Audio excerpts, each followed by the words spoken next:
Hello everyone. I think I am audible. I'll just check once. Uh, or you can tell me in the chat that am I audible or not. But I think I'll be able to check myself. Just a second.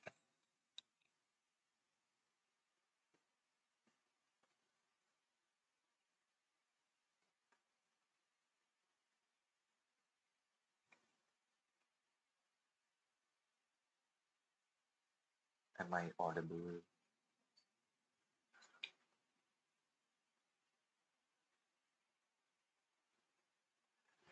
Yes, I think I'm audible. I'll wait for just one more minute for everyone to join in. Once everybody does, we'll start with our today's session. The whole point of today's session is that we will cover all important topics in one day so that tomorrow, whatever slot your exam might be at, it might be the morning slot or the afternoon slot or the evening slot, you'll be ready, prepped, pumped, and you make sure you ace the exam. Now, CSEET inherently has been a very, very unique exam. It keeps on changing and evolving since it has attempts coming every 3 months. There is always something new that we can always expect. Hence, there are certain things that we like to keep for the last moment. One of those things is current affairs. All important current affairs that we think will generally show up in the exam tomorrow, which is relevant as per the CSET trend that we have seen over a very long period of time. So we'll look into that today. We'll also go through very important topics of legal aptitude, try to sum up every chapter, all five, six of them, in bullet point setup where, okay, this article was important in Constitution, this particular section was important in Contract Act or in Law of Torts, what Latin maxims or concepts we had to look into, what doctrines we had to go ahead with. Everything we will cover in just one go today. There will be tricks in quantitative aptitude taken by another teacher. So this whole live stream will last, I don't know how long, as long as possible today. We have a very busy schedule here also, but we'll try ki we stay with you guys for the whole day, get you ready for the exam mentally as well as academically. We'll also share all the requirements that you need to have for SEB Lite, how to run that software, how everything else functions. We'll make sure that everything happens today in the best possible manner. Okay. So I hope you might be ready for a very long live stream. We will start.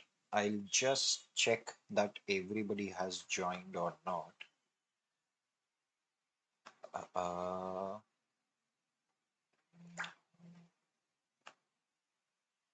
just a second, guys. We will start with the session in 1 minute.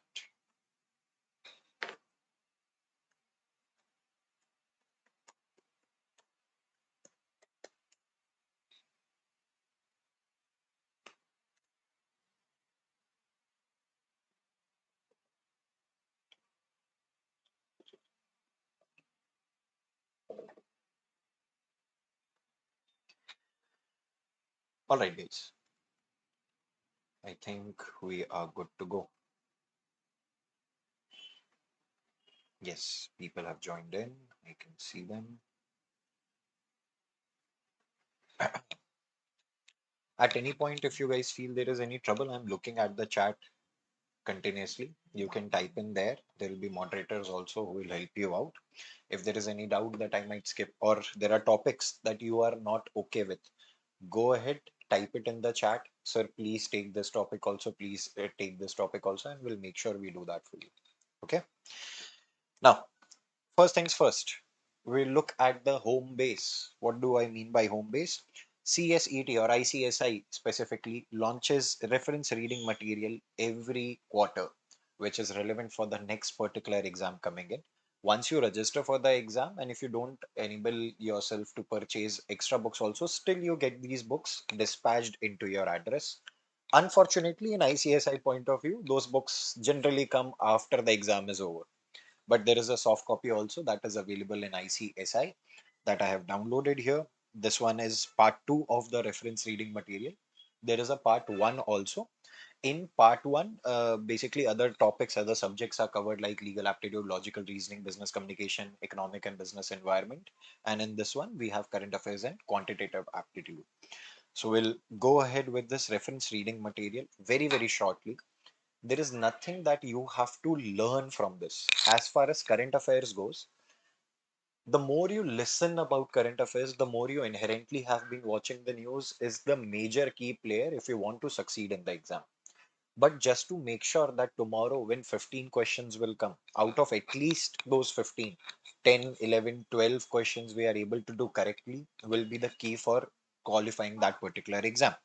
So, in current affairs, the base document, I'll be cutting a lot of things. Do not think that they are absolutely not important. I am just cutting with an experience that, okay, I don't think so. This is about to show up anymore in the exam, which is coming up next. After this, I'll be going ahead with 300 questions that I have accumulated from July, August, September, October, November. I have not accumulated any because your question paper is already set in October itself. And these are the last 4 months where prima facie all the questions should be coming up. Although in CSEET, the timeline of questions which will come is 1 year back from the date of exam. That is to say, if your exam is tomorrow, 1 year from tomorrow, if I go reverse in that order, in 2024, all the current affairs that has happened in the past year is important. Again, it's a very, very vast scope to cover. So I'm trying to consolidate it in a way so that we can go ahead and do something which is effective, time as well as effort effective, and make sure that gets us very good marks in exams. So reference reading material 2, current affairs. Now, if you'll see, these are the headings that they define, that they'll be asking you about international and national affairs, financial affairs, political affairs, legal and other affairs, business and economy. These are very important segments that they have made it very, very clear that, okay, these are the segments under which we can look at everything and ask questions. But trust me, you get 15 questions in exam. Out of these 15, every one of them is of 2 marks because this is clubbed with current affairs, this is clubbed with quantitative aptitude, which has 20 questions of 1 marks each, making a total of 50.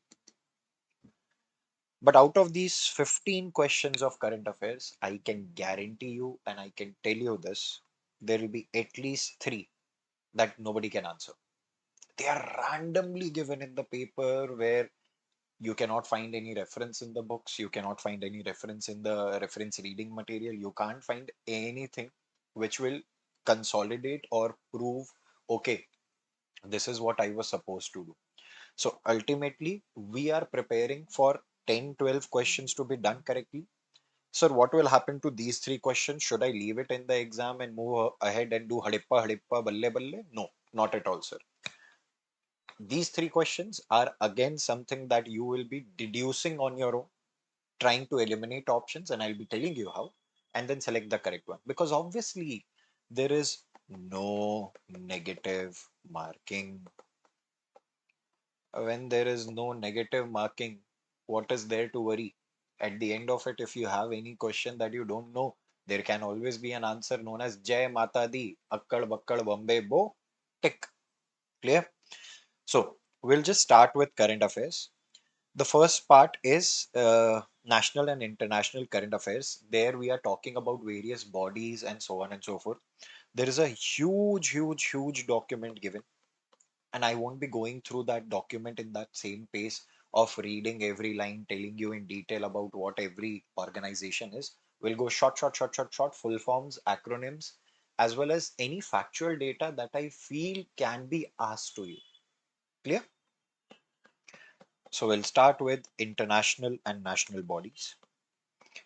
If you come to international and national affairs, I think you must have already seen this. The first one that you see here is International Monetary Fund, or IMF. ICSI loves asking acronym questions. They will ask you what is the full form of IMF. Four options will be there: International Monetary Fund, Indian Monetary Fund, Indiana Monetary Fund, Indore Monetary Fund. Any of those four options can be given to you, or any other options that they might create. But the answer will be IMF is International Monetary Fund. IMF is an organization that was created under United Nations wing. Now, when I talk about United Nations, this is another international body that you should know, established in 1945, just after World War II, so that World War III does not happen. And once this was established, initially the whole concept was there should be peacemaking situation or a table where peace can be discussed. Like Russia and Ukraine war is going on at this point. If peace talks has to be done or anything has to be discussed, this will happen in United Nations. So under this, specific wings came out. The first wing that came out was United Nations Security Council. Then we had World Health Organization. Then we had so many World Trade Organization. Everything came under United Nations. Then out of those, one very specialized wing that they created was International Monetary Fund. They realized that every country has a central banking unit, which is Reserve Bank of India. For India, it is Reserve Bank of India. For any other country, they have their central banking. But even these banks require a bank or some finance need which a country might require. For example, India today wants to go into clean energy. We want to bring our carbon emissions, the pollution that we are doing, to halt at the year 2030. Now, for that, a lot of infrastructure changes need to happen. There will be a lot of finance that will be required to do so. Where will India get that finance? One way is to get it from other countries who might be willing to work with us. Or we can go to International Monetary Fund at a very reasonable interest rate. We can go ahead and take as huge amount as we can. Obviously, it depends upon the country's ability to pay back. That IMF will check, but any kind of funding we want $10 billion to go into solar panel manufacturing and making clean energy, we're making energy from sun, everything like that. It is IMF that finances it. They are the ones who finance the countries which are economically somewhat not sound at this point. Like Greece, 3 years back, Greece has a complete liquidation of the economy. They had zero money to run the government. At that point, IMF came, bailed out that country. Now, why do we have to do that? Because ultimately, if you're not helping that particular country, let's say you are not helping IMF, you are not help Greece, you are not helping, let's say for that even Pakistan at this point, there will be problem with the neighboring countries. Because if the economy fails, all the residents of that particular country will try to migrate, run away to the neighboring countries, which will create a security issue first. Second issue that will come into the picture is if every one of them is suffering from economical disability, they are fighting for survival. And once you are fighting for survival and you have nothing to lose, you will turn to crime. You will turn to other sources where you can make money.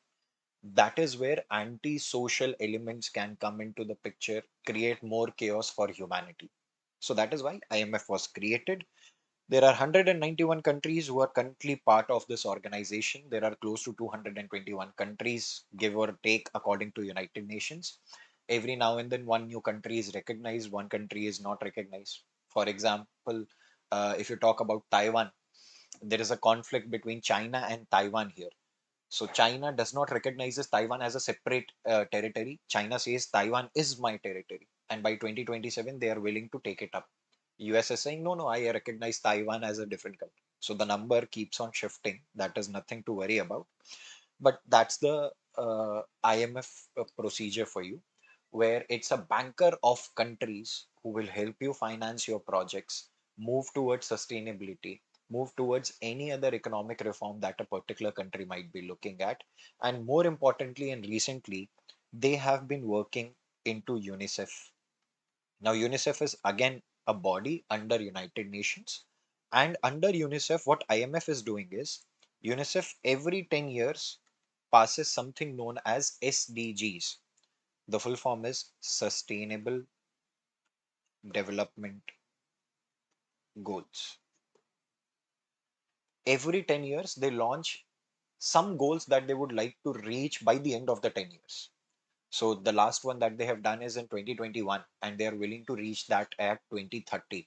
There are 18 goals which they would like to complete. Under these goals, there are goals like removing poverty, women sanitation, clean drinking water, better nutrition in children, so on and so forth. So all those 18 goals are specifically funded by IMF.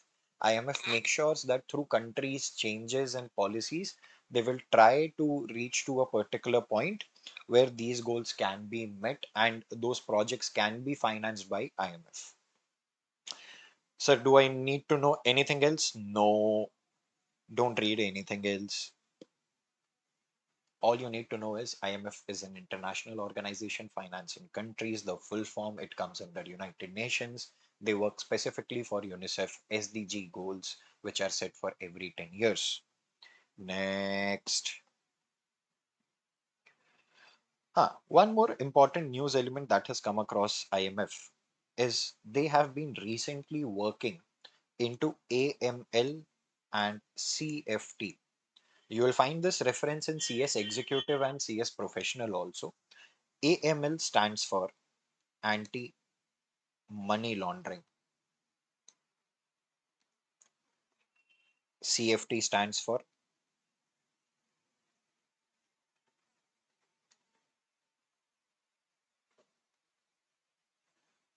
financing terror, I think.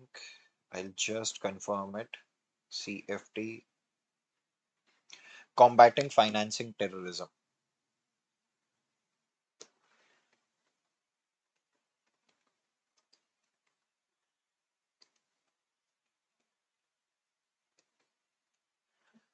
Now, one of the major issues that IMF has to deal is anti-money laundering, the money that is laundered from a particular government and is utilized in such a way, layered in such a way that it comes back into the organization. That one of the recent case studies that I have studied, and I was teaching it to my students in CS executive level as well.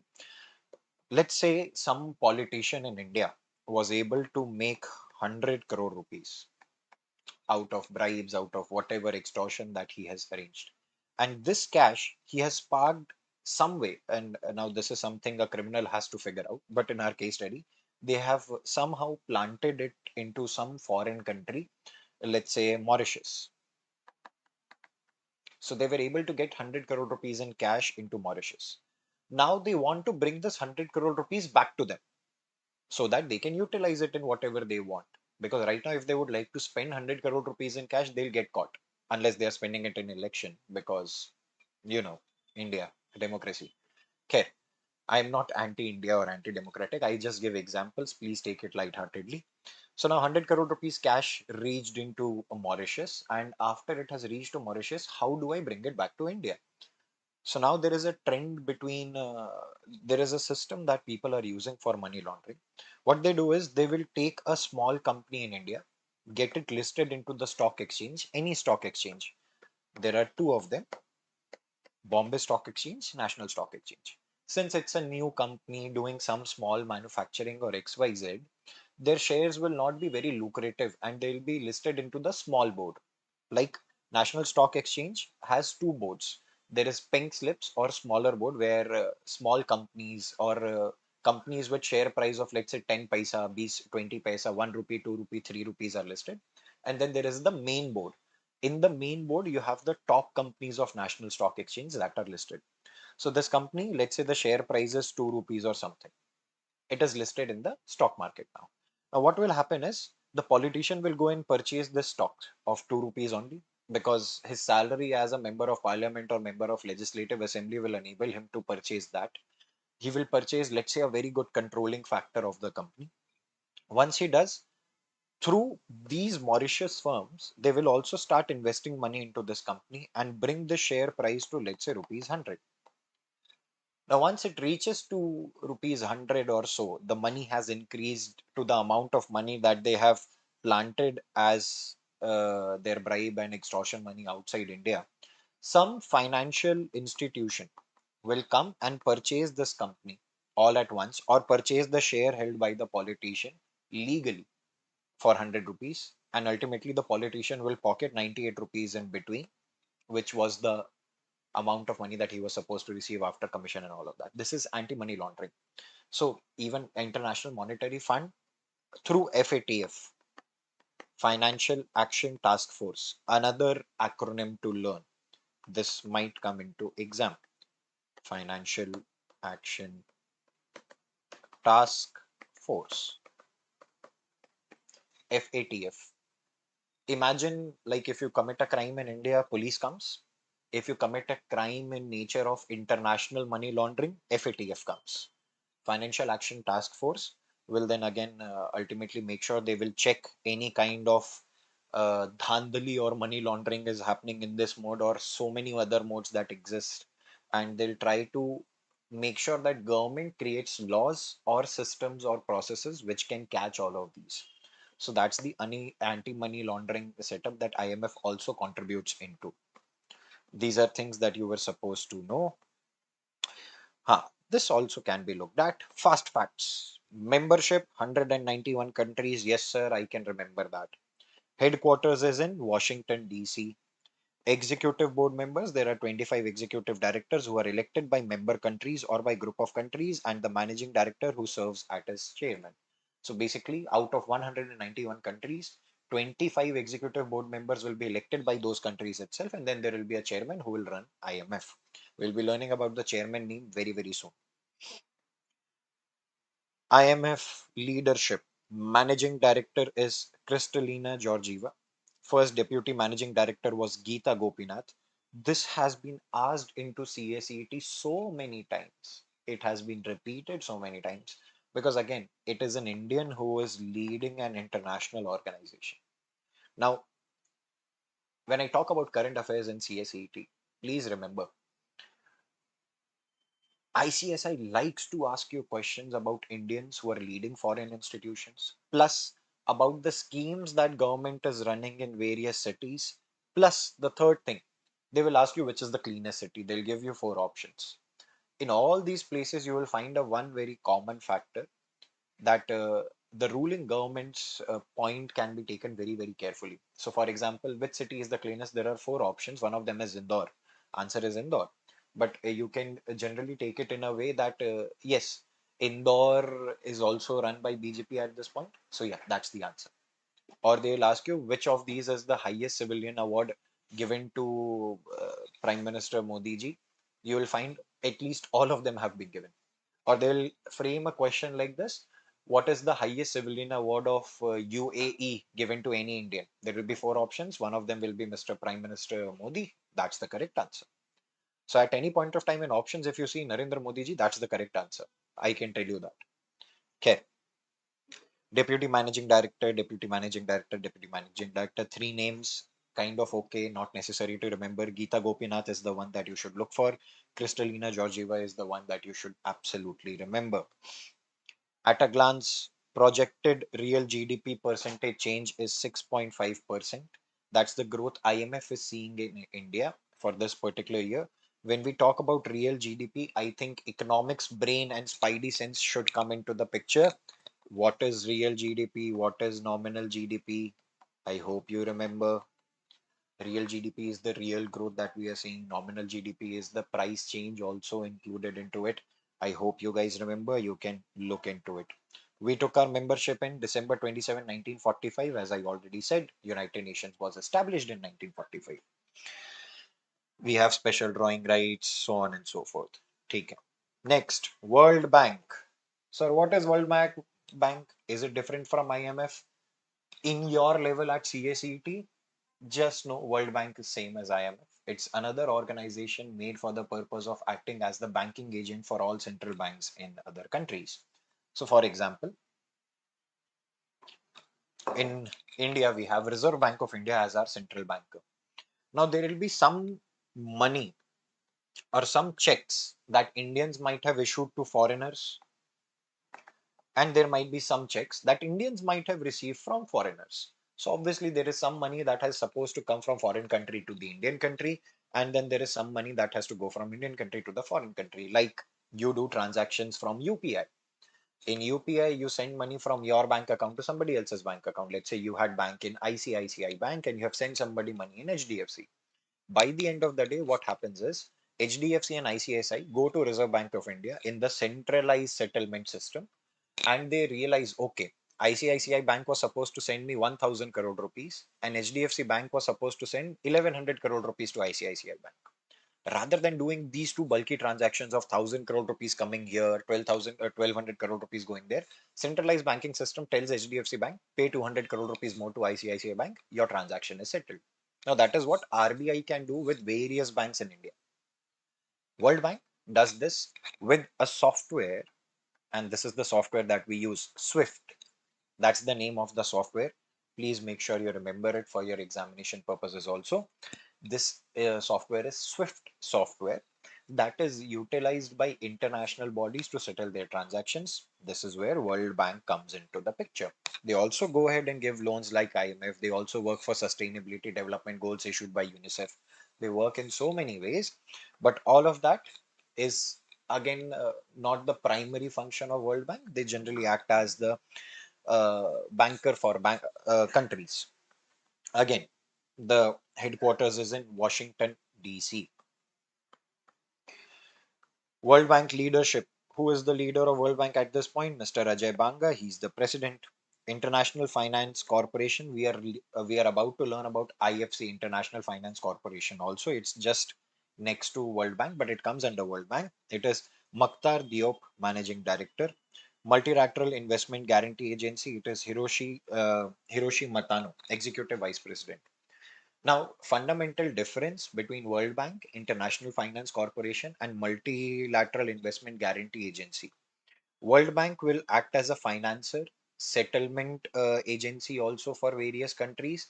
It will also act as a centralized body making regulation for banks, or again interrupting into AML and CFT, anti money laundering and counter financing, combating financing of terrorism. They will work into all of those ways, but they have created specific wings for specific things. Like International Finance Corporation, their whole job is to finance projects. Like in India, we have a project run by the central government known as Namami Gange. Now, Namami Gange is basically to clean Ganga water, make sure that there are enough protocols and protections kept into the picture, which will avoid polluting that water body anymore. Make sure it is utilized in a sustainable way for civilization to get clean drinking water, and it does not also hamper the cultural biases or situations that Indians have with Ganga. And there is again a water sharing policy also that comes between states wherever Ganga is flowing from.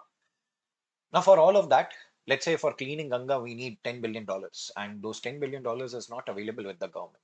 Does that mean everybody should be drinking polluted water? No. World Bank says, I have created a specialized agency for you, International Finance Corporation. In short, we call them IFC. From IFC, you get a loan and you start working into this project. Similarly, there is a project that is now being financed by Japan to India. It's another example that we are taking up. Japan has cleared a loan of $500 million, and this is a no interest loan. That means they won't be charging any interest. We are supposed to just return $500 million. And this loan they have specifically given to create drainage systems in India across various rivers. So, like these, a specific project comes into the picture with Indian government, and they are looking for somebody to finance it because they don't have the budget available around to pull around into that particular project. But it is important for civilization, it is important for economy, it is important in so many other ways. International Finance Corporation jumps in. Third one, Multilateral Investment Guarantee Agency, MIGA, MIGA.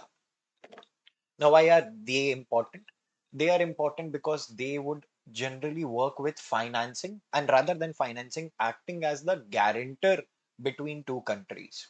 For example, India and UAE at this point has a bilateral. Bilateral means two-way. Unilateral is just one way. Bilateral is two-way, stating that India and UAE has a economic deal that functions in a way that India will be exporting grains, it will be exporting so many other things to UAE. And once that is done, UAE will be making us payments in rupees rather than dirhams. Now, this particular setup that we have talked about. Just a second, guys. Harshalama, can you pick up this call?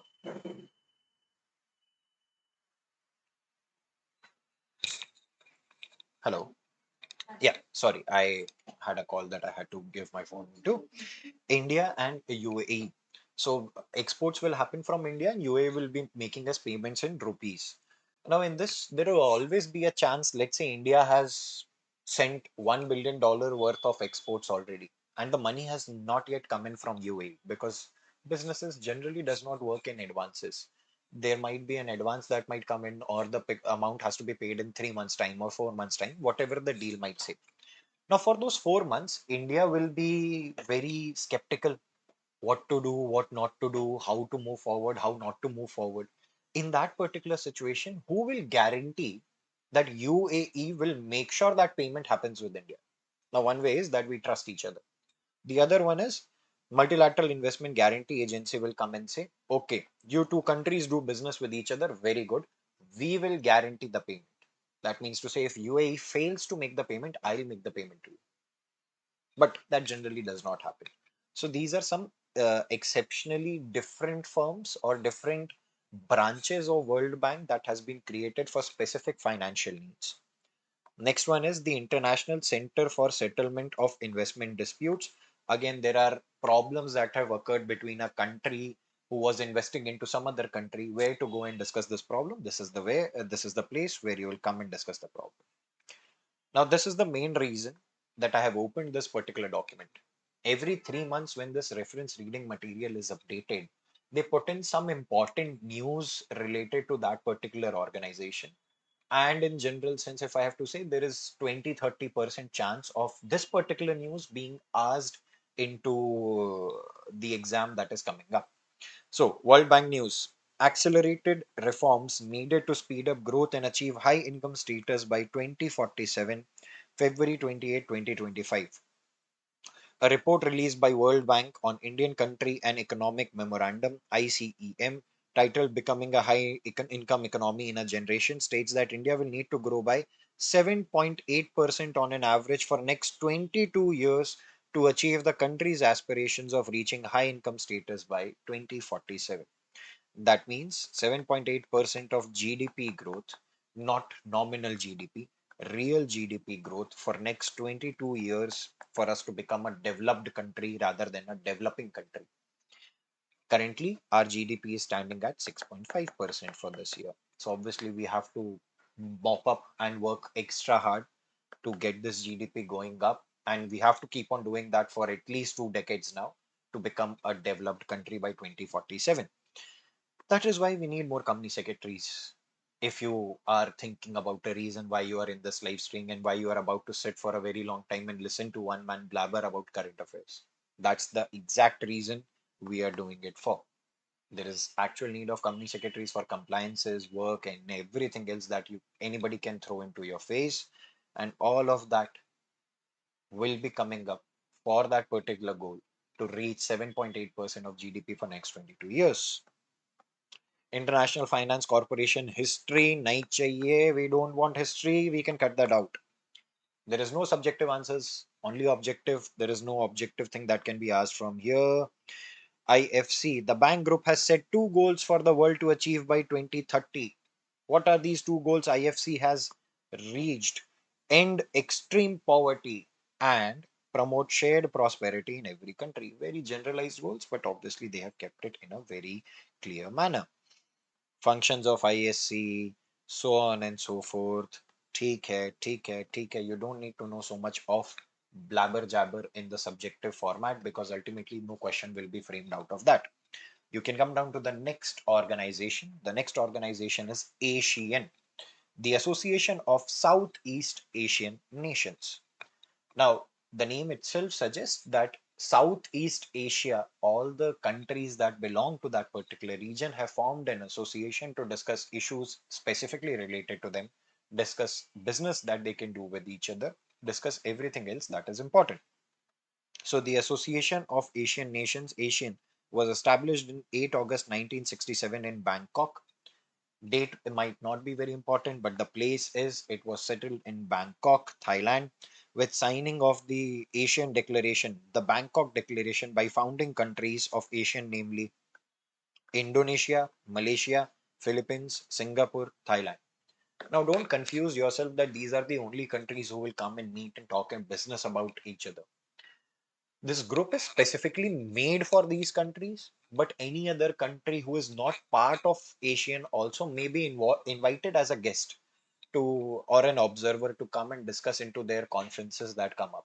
For example, let's say I would like to do more business with US, and Southeast Asia is very famous of creating palm oil or any other oil or various crops in the nut nature. So now if I want to do that particular business, I would like US also to come and attend my next meeting, because all the prime ministers, president or head of the countries of Southeast Asia will be there. If US president also comes with their delegates, they'll be able to discuss business, form unilateral or bilateral trade treaties and move forward. So that is why these groups are created. The current member of the group include Indonesia, Malaysia, Philippines, Singapore, Thailand, Brunei, Cambodia, Laos, Myanmar, and Vietnam.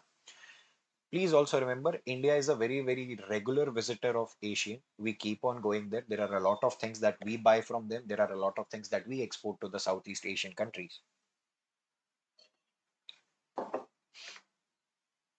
Aim and purpose to accelerate economic growth, to promote regional peace, to promote and achieve collaboration and mutual assistance, to provide assistance to each other, blah, blah, blah, blah, blah. You would know the crux of it. Subjective part is not important. Formed in Bangkok, the current members are 433. That is 10 of them. Please remember it. The current Secretary General, this name might be important, can be asked. This is H.E. Dr. Kao Kim Hon. Sir, how will I remember all of these impossible names? You don't have to remember them. You just need to read them once, twice, hear it from my mouth, keep it in your mind, because when it comes to exam tomorrow, ultimately what will happen is some part or the other will click in your brain. Okay, four options are there. I have heard this name. I have read the name H.E. Dr. Kao Kim Home, and voila, you select that option and you move forward. Next, Asian Charter nahi chahiye, Asian Summit nahi chahiye. PM Modi's address focus on Asian unity and economic growth. aa jaiye. Join your hands and read what Prime Minister Narendra Modi ji has said into the Asian unity and economic growth. PM Modi reiterated India's unwavering support for Asian unity, Asian centrality, and the Asian outlook on the Indo-Pacific, calling the 21st century the Asian century, the importance of Indian Asian ties in shaping Asia's future. Key achievements in the last include doubling of Indian Asian trade. As I said, India is a very frequent visitor of Asian. So, India and Asian trade to over $130 billion. We have done trade over 130 billion. Direct flight connectivity into seven Asian nations have been started from India. Fintech collaboration and restoration of shared cultural heritage, that is also we are working into. Scholarships for Asian youth at Nalanda University, so that those students from that country can come and study in India. PM Modi also highlighted the need of timely review of Asian India Free Trade Agreement FTAs. Free Trade Agreement is also known as FTAs. You can find them in Economic Times and other news channels that you obviously don't read. But if you wish to be a very good professional in the future, a better company secretary, I would suggest you start from today. Free trade agreements, in short, are known as FTAs, again, an acronym that can be asked in the exam. AITIGA to unlock greater economic potential. The free trade agreement between Indian and Asian countries is known as AITIGA. I am pretty sure the full form might be very complicated. Sir, do you know it? I don't know it. Sir, do I need to know it? No, you don't. 10-point plan for enhanced connectivity and resilience. So we are working with tourism. We are Asian Indian Women Scientist Conclave. We are giving scholarships in Nalanda University. Indian Trade and Goods Agreement. Okay, so we got it now. AITIGA stands for Asian Indian Trade and Goods Agreement. 5 million to enhance disaster resilience between the Southeast Asia. Health Ministers track to build health resilience. Asian India Cyber Policy Dialogue, hosting a workshop on green hydrogen. Please star mark this if you have your reference reading material. If you don't, in whatever copy you are making notes while listening to this old man blabbering, please write green hydrogen. There are multiple news related to green hydrogen that we'll be talking about.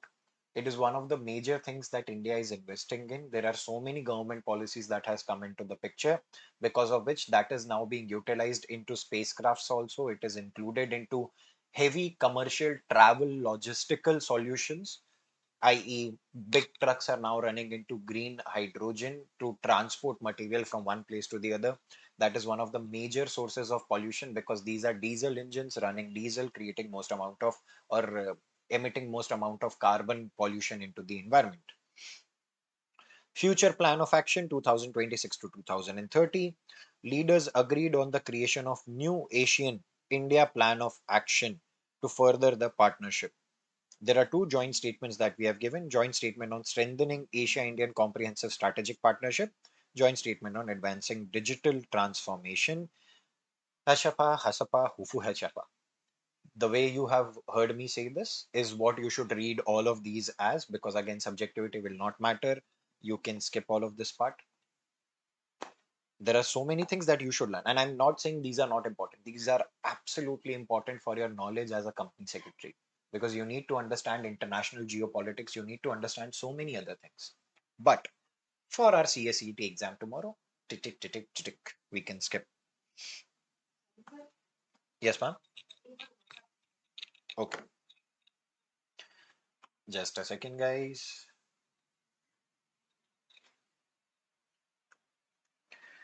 At any point of time, if you guys start feeling bored, you can tell me into the chat also. Okay, sir, you are boring us. I'll change my face to a much better teacher who will come into the picture immediately. That is Harshila ma'am. And she can always come and take up quantitative aptitude, give you tricks about quants and whatever might be required in that area. So just let me know. I'll continue. Asian chairmanship. The chairmanship of Asian rotate annually based on alphabetical order of the English names. Alphabetically, so as we know, Thailand, Cambodia, Brunei, all of them are partner. They arrange themselves alphabetically, and one of them gets to be the chairman every year in the rotating segment. Asian in the news. Asian chairmanship 2025 is now being run by Malaysia. The spelling of Malaysia here is wrong. Do not think that this is the correct one and don't remember it. Asian Chairmanship 2024, Laos PDR. So last year, 2024, it was with Laos. Now it is with Malaysia. See, the alphabetical order is being followed. JKLM. Now NOP, whatever country might be coming after Malaysia, will be getting the chance to go ahead. Do you want to predict who will be the next chairman? Let's do that. We have MA. So we have Myanmar. So next year, obviously in 2026, the chairman will be Myanmar. It also starts with M. Alphabetically, it will come after Malaysia itself. Chaliye. We'll continue. So this year Malaysia, next year Myanmar. BRICS. Super duper important. A question or two generally appears out of BRICS. Now, BRICS is basically, the name was kept between the countries who were forming this particular group. As you might see, B stands for Brazil, then R stands for Russian Federation, Republic of India, People's Republic of China, and South Africa. So basically, B is Brazil, R is Russia, I is India, C is China, S is South Africa. But now they have included more countries to come into the picture, like Argentina, Ethiopia, Iran, Saudi Arabia, Egypt, and United Arab Emirates. On January 1st, 2024, this has happened. Now, in this BRICS block, we keep on talking about again the economic and commercial partnership between countries among each other. That is one thing that we look at. We also talk about partnership into technological things. There is a lot of push into BRICS of UPI. So, if you don't know, UPI is brainchild of India. That is one of the biggest successful finance formulas that we have created of settling payments, no matter how small, no matter how big, instantly. And this technology we have now exported to other countries. We are selling it to other countries so that they can also get into a UPI ecosystem. Now, this UPI ecosystem has ultimately been extended into BRICS. So there is a part of BRICS that discusses this also, how to integrate our financial setups into settling money from one place to the other through UPI and other means. Then there are strategic talks that we do about safety, peace. There is training talks. For example, Russia, India, China, India, South Africa, India. We very, very regularly keep on conducting various military exercises where Russian soldiers are, let's say, training Indian soldiers into various combating techniques, be it army, be it navy, be it air force. Similarly, the vice versa. Indians might be training Russians into things that we have developed into fighting into various terrains, and everything else comes into the picture. Now, who's the current president?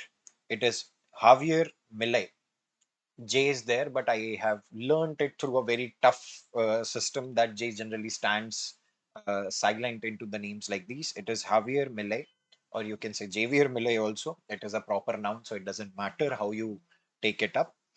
But the name you have to remember. This is the president currently residing. Bricks have been somewhat useful to us, but recently there has been a bad development for India also. But any negative news related to India, I won't be teaching in this particular segment. One reason and one reason only. I have historically seen that ICSI at literally no point, has asked any negative news. They've always gone towards positive news related to government, related to agencies, so on and so forth. 15th BRICS summit has happened in 2023. Will it be important? Nah. 16th happened in 2024, October. That is also last year. Nahi chahiye. 17th BRICS summit. It will be hosted in Brazil, and that is for 2025. This is the one important. So if the question comes, BRICS summit was hosted in which country in 2025? The answer is Brazil. Next, we have SAARC, South Asian Association for Regional Cooperation, SAARC. Now, students, before I continue my blabber, because I know I have been blabbering for a long time in the monologue mode, please remember this live stream is about to be very, very long. So, at any point of time, you feel your morale is going down or energy is going down, think about whether or not you would like to give this exam again after 3 months. Because my whole intention is if you spend enough time with me today, you will be in a position all throughout way and motivated in a form that you clear CSEET tomorrow and start your CS journey immediately. So keep yourself pumped. Whenever you feel there is something that you would like me to go ahead and check or change, or you want to discuss something with me, please type it in the chat. I'll be here, or some of the other teacher in place of me will always be here throughout the day, telling you something or the other about CSET, trying to cover everything that is possible for your exam tomorrow.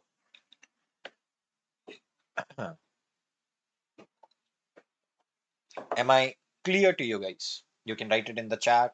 Yes, sir. No, sir. Whatever you would like, you can type it there. Let me also see whether the chat works here or not. Please type something. Yes, sir. No, sir. All motivated, sir. Making notes, sir. Good thing about the live stream is this will be available to you even if you're watching from a certain college or school at this point. So after your school college ends, you can obviously come back, type it, rewatch it, or look at whatever parts you have left. There are some PDFs also. Before I move forward, I'll show you this. This is one PDF that we'll be studying today. This is the CSEET Communique e-bulletin that comes every month. This will be looking at. Also, there is a question PDF that I have created where there are close to 300 questions that I have curated, which will be given to you, which has questions as well as answers. And I think that some of the other questions will be coming up from this particular part. So if you want this PDF, if you're already not one of our students will be getting it anyway. But if you're not one of our students, in the description of this video, I have put in the details. I will ask someone from my team also to put the details in chat where you can message in WhatsApp and get these PDFs for free after downloading our app. But this will be a very important PDF to look at. please make sure by the end of this session, at least for current affairs, you have looked at these PDFs, read these PDFs, read the questions, and then you are somewhat prepared. Is that clear? Chalo, we will continue. SARC, South Asian Association for Regional Cooperation. Again, it's an organization that has been created by certain countries for enhancing their cooperation with each other. The countries here are Afghanistan, Bangladesh, Bhutan, India, Maldives, Nepal, Pakistan, and Sri Lanka. This is where somewhat disadvantageous part comes in. Now, why do I say this? I don't have very good drawing skills, but I'll try.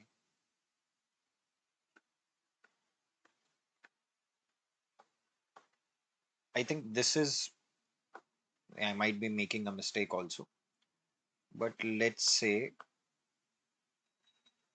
this is what top of India looks like, something like that. Now, in this parameter, there is a part which is somewhat controlled by the Pakistan, that is POK.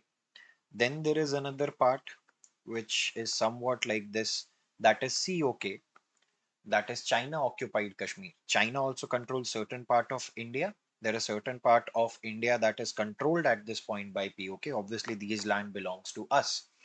And then there is some part of Aksai Chin that we have control over, and there are so many things. Now, what is happening in the geopolitical scenario is this part of India, from here, Pakistan, Afghanistan, everybody comes into picture. This side is China.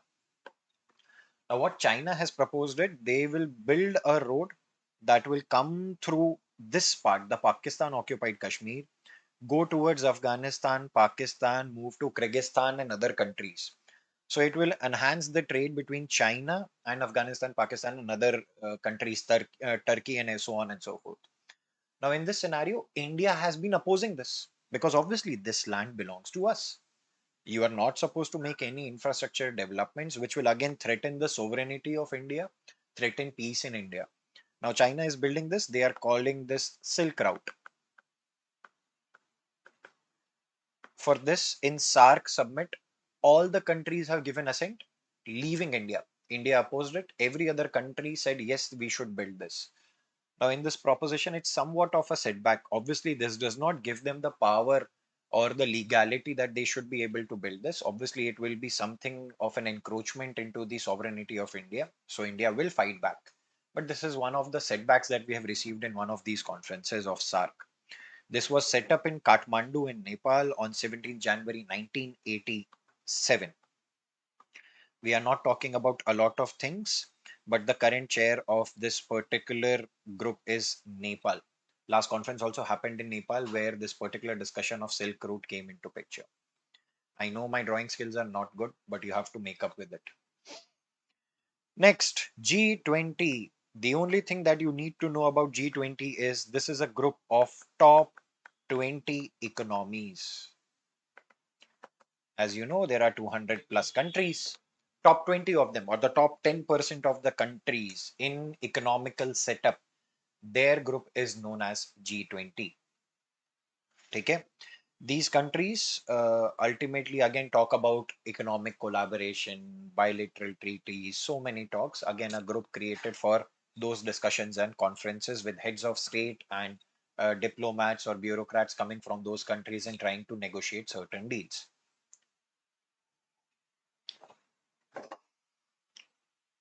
Who are the members? Argentina, Australia, Brazil, Canada, China, France, Germany, India, Indonesia, Italy, Japan, Republic of Korea, Mexico, Russia, Saudi Arabia, Republic of South Africa, Turkey, United Kingdom, United States of America, the European Union. Now, European Union is not a country, but under European Union, there are so many countries that come into picture. You will find Poland also there. You will find Hungary, France, so many countries who make part of European Union. And since 2023, the African Union had also been made a part of this. Again, African Union is talking about all the countries existing in Africa. Now, these G20 group discusses about economic collaboration. As I said, rest is not very important. Leaders level inception, how G20 works, you need not know. Theme is solidarity, equality, sustainability. ठीक है.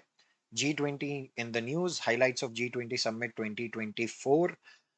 If you remember, and I hope you should remember, G20 Summit also happened in India. There were various places in India in the beginning of the year where various summits related to G20 occurred.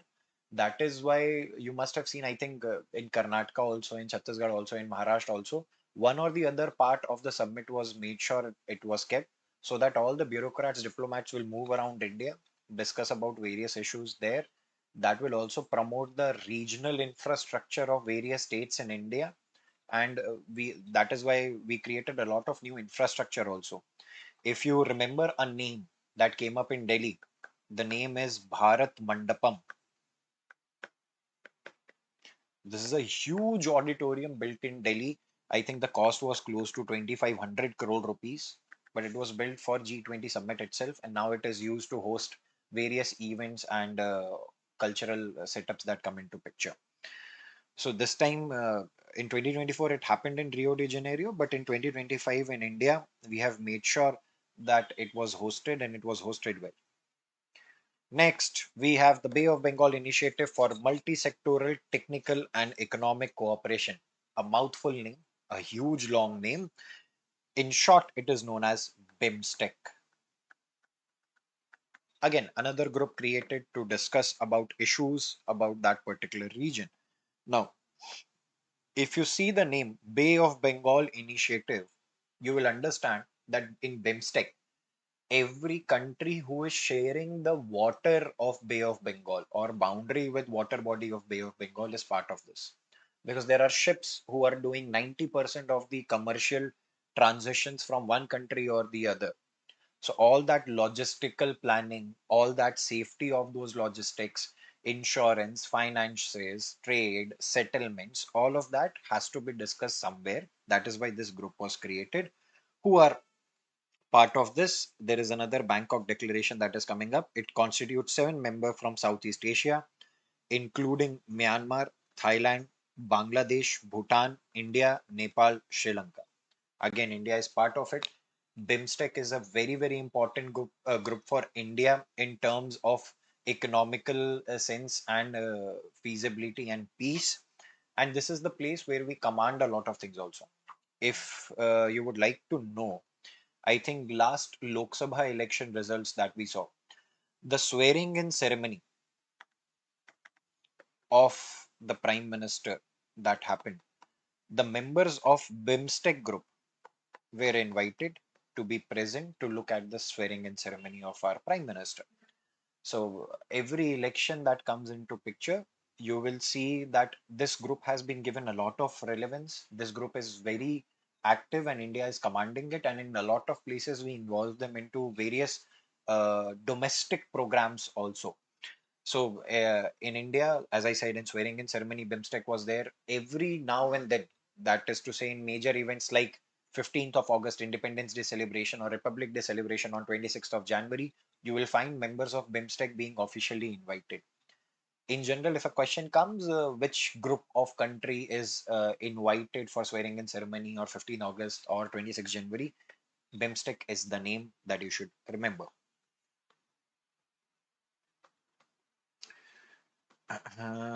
Purpose, so on and so forth. ठीक है. BIMSTEC is news. April 4, 2025. Prime Minister Shri Narendra Modi participated in 6th BIMSTEC summit hosted by Thailand. In 2025, it was hosted by Thailand, which is the current chair also. So 2025, the chairmanship of BIMSTEC lands with Thailand. The theme of the summit was BIMSTEC prosperous, resilient, and open. Prime Minister announced several Indian-led initiatives, so on and so forth. There was a declaration, BIMSTEC Bangkok Vision 2020, 2030 document, signing of BIMSTEC Maritime Transport Agreement. report of BIMSTEC eminent persons group constituted to make recommendation in future. ठीक है, ठीक है, ठीक है. Not important. Thailand is the chair. That is where the summit happened. We can move forward. ADB, Asian Development Bank, another acronym to look for. ADB very, I think, frequently provides finance to India. It comes very regularly as part and parcel. We keep on borrowing money for some or the other infrastructural development. Like very recently in India, we have developed something known as gift cities and SEZs. Now, basically, gift city is also part of SEZ. SEZ stands for Special Economic Zones.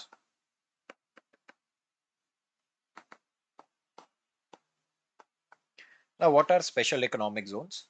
Special economic zones are areas demarked inside India under various states where all manufacturing, every production or procurement or delivery of services will happen with one intention and one intention only, that it is exported outside India. So wherever, whichever city you are watching me from, in your state also there might be a declared SEZ zone, special economic zone, where government will build infrastructure, whatever is required. There will be banking services, warehousing services, everything that government will build.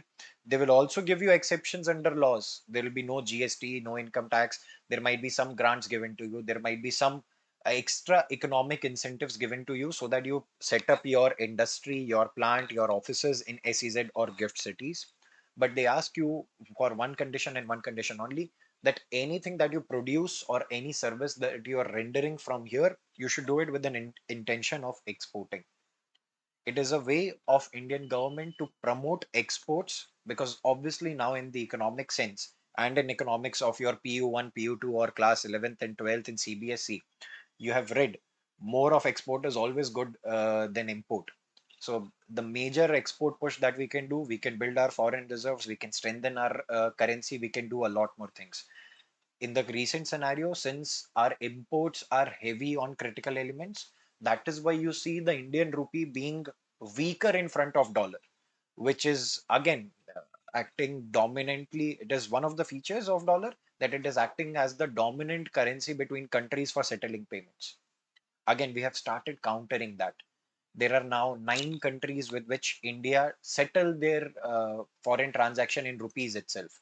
We pay money to Russia in rupees, we pay money to UAE in rupees, we pay money to Qatar or any other Middle Eastern countries in rupees. We are also enabling ourselves to settle our payments with Sri Lanka, Bhutan, Bangladesh, in BIMSTEC countries also in rupees itself. This will increase circulation of rupees. Dependency of dollar will reduce. Again, all of this will help in strengthening the demand for rupee against a dollar. I think last I checked, rupee to dollar conversion stands at 88 rupees right now for $1. This is a very weak position in economic scenario for us, which we have to combat slowly and steadily. But we have to come to a point where this comes under control. Now, ADB, Asian Development Bank, specifically made to settle and finance Asia related or Asian countries' financial needs for various infrastructural development or some bailouts that are required.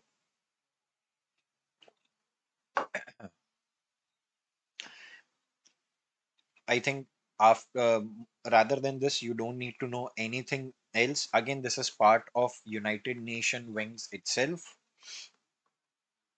Financing and investment by Asian development banks. They also do private sector financing. Like there is a huge loan that they have given to some company known as TSMC. I don't know if you have heard the name, but TSMC is the company that will rule all of us in some point or the other, is what I feel, because they are the ones who creates chips at this point, as well as they are the manufacturers for Intel, Nvidia, any one of them that you see, they are the ones who are making the chipsets. So my laptop, your phone, your whatever device from which you are watching this particular video, all those chipsets are made by TSMC. This is very important element at this point in AI, in all those the developments that we are doing into the future. So TSMC, chips manufacturer, again a huge part of what we are looking at in the future.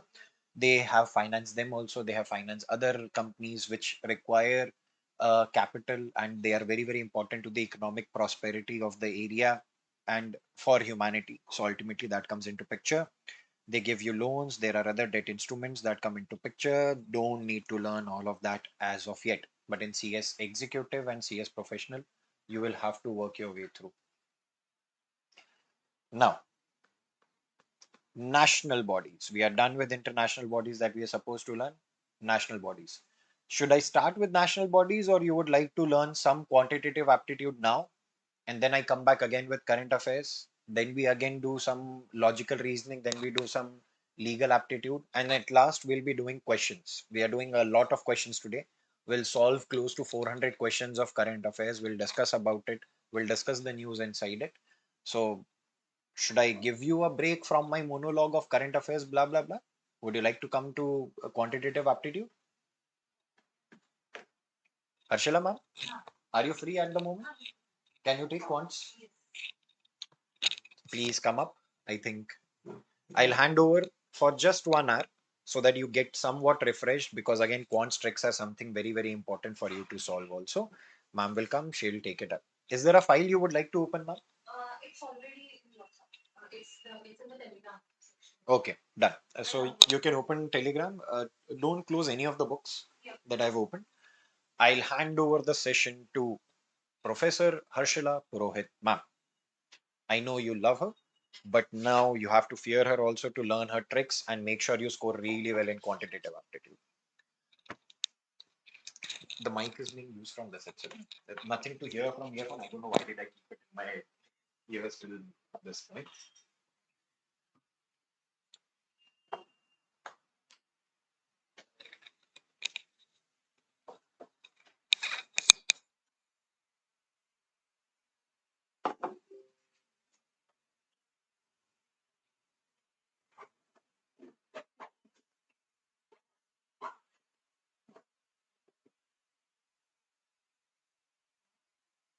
Hello everyone, I'm back. I never went away. I told you I would be back. So, if you remember, we had talked about how we would try to conduct a live session after we had reached back home. And the reason that I wanted to take up this session today for mental math tricks was because we have already gone through the concepts of the mathematics portion. But it's also time to teach some tricks to ourselves so that we are able to be quick on our feet while solving the paper, right? So now, if you remember, we had already gone through some algebraic identities to be able to solve some complicated, multiplications, especially involving two digits. But let's first of all go through them again. And before starting with that, why don't we just have a quick refresher on what number systems was? So if you remember, we had gone through some different kinds of numbers. We first started reading about whole numbers. We also then started to read about natural numbers. So I'm just going to be giving a quick refresher on this. I'm not going to be going into too much detail because, first of all, if anybody is here who has not attended my classes, you are already familiar with this concept because of the fact that we have already studied this in 7th and 8th standard. But for all the students who have attended my classes, we have already discussed this in a very in-depth manner in the class itself. So first, let's try to understand what natural numbers were. So natural numbers, as we saw in the class also, it's nothing but counting numbers. So natural numbers are just the numbers that we came up with while humans started to learn about the basics of numbers. So when the reason that we came up with numbers was because we wanted to count how many things were in front of us. So for example, if I say how many cups do I have in front of me, so I can just go ahead and count them, one, two, three, right? And you can obviously see we never start counting from zero. We never count 1.5. For example, I can't say that I have 1.5 cups in front of me. So natural numbers are just positive numbers that do not have decimals and do not consist of zero. So whenever I'm talking about natural numbers, also known as counting numbers, I'm just referring to 1, 2, 3, 4, 5, 6, 7, 8, 9, 10, 10, 9, 10, 9, 10, 9, 10, 9, 10, 9, 10, 9, 10. Right? Then we had, a very important person in our country uh, who contributed to mathematics in a manner that probably cannot be measured, right? Aryabhatta ji, who came up with the number 0. And because 0 provided a completeness to the system of mathematical numbers, we added 0 to these natural numbers and we said that now these numbers will be referred to as whole numbers. Therefore, whole numbers are nothing but 0, 1, 2, 3, 4, 5, 6, 7, 8, 9, 10. And if you remember, in school, you must have done this, 1, 2, 3, 4, 5, 1, 2, 3, 4, 5. I know that this used to be fun, but it actually did used to serve some purpose. The reason is that we did not have numbers like this, right? We did not have numbers like this before the invention of 0. So how to count things? So to be able to count things, we made bundles of 5 because these were the numbers that we were able to count easily. But when we had 0 come up with us, then we were able to have a complete set of numbers. After that, we all obviously saw integers also. That was nothing but natural numbers plus 0 plus negative natural numbers. So for example, the main example that I give every time is that if, for example, if I have 200 rupees, I have to pay 400 rupees to somebody. And if I borrow, some money from you to be able to give that money to that person. So if I have 200, I'm borrowing 200 from you to be able to pay 400 rupees. Now, whenever I ask how much money do I have right now, people say 0. But that's not true. See, I had 200, right? I borrowed 200 and I gave away 400. Now, technically, yes, in monetary terms, I do have 0 rupees with me. But you can see that whenever I do get my money back from the market, I'm going to have to pay back this 200, right? So, technically, right now, I am in debt. So, how much money do I have? I have minus 200 rupees, right? So to be able to count these situations, to be able to count the value of, something when it was going into the negative nature, we came up with integers. But there is a common confusion here, a very, very common mistake that students make is to think that integers include decimals. They do not. They absolutely do not. Integers are only natural numbers that are negative in nature. It includes 0 and it includes whole numbers. It does not include negative numbers.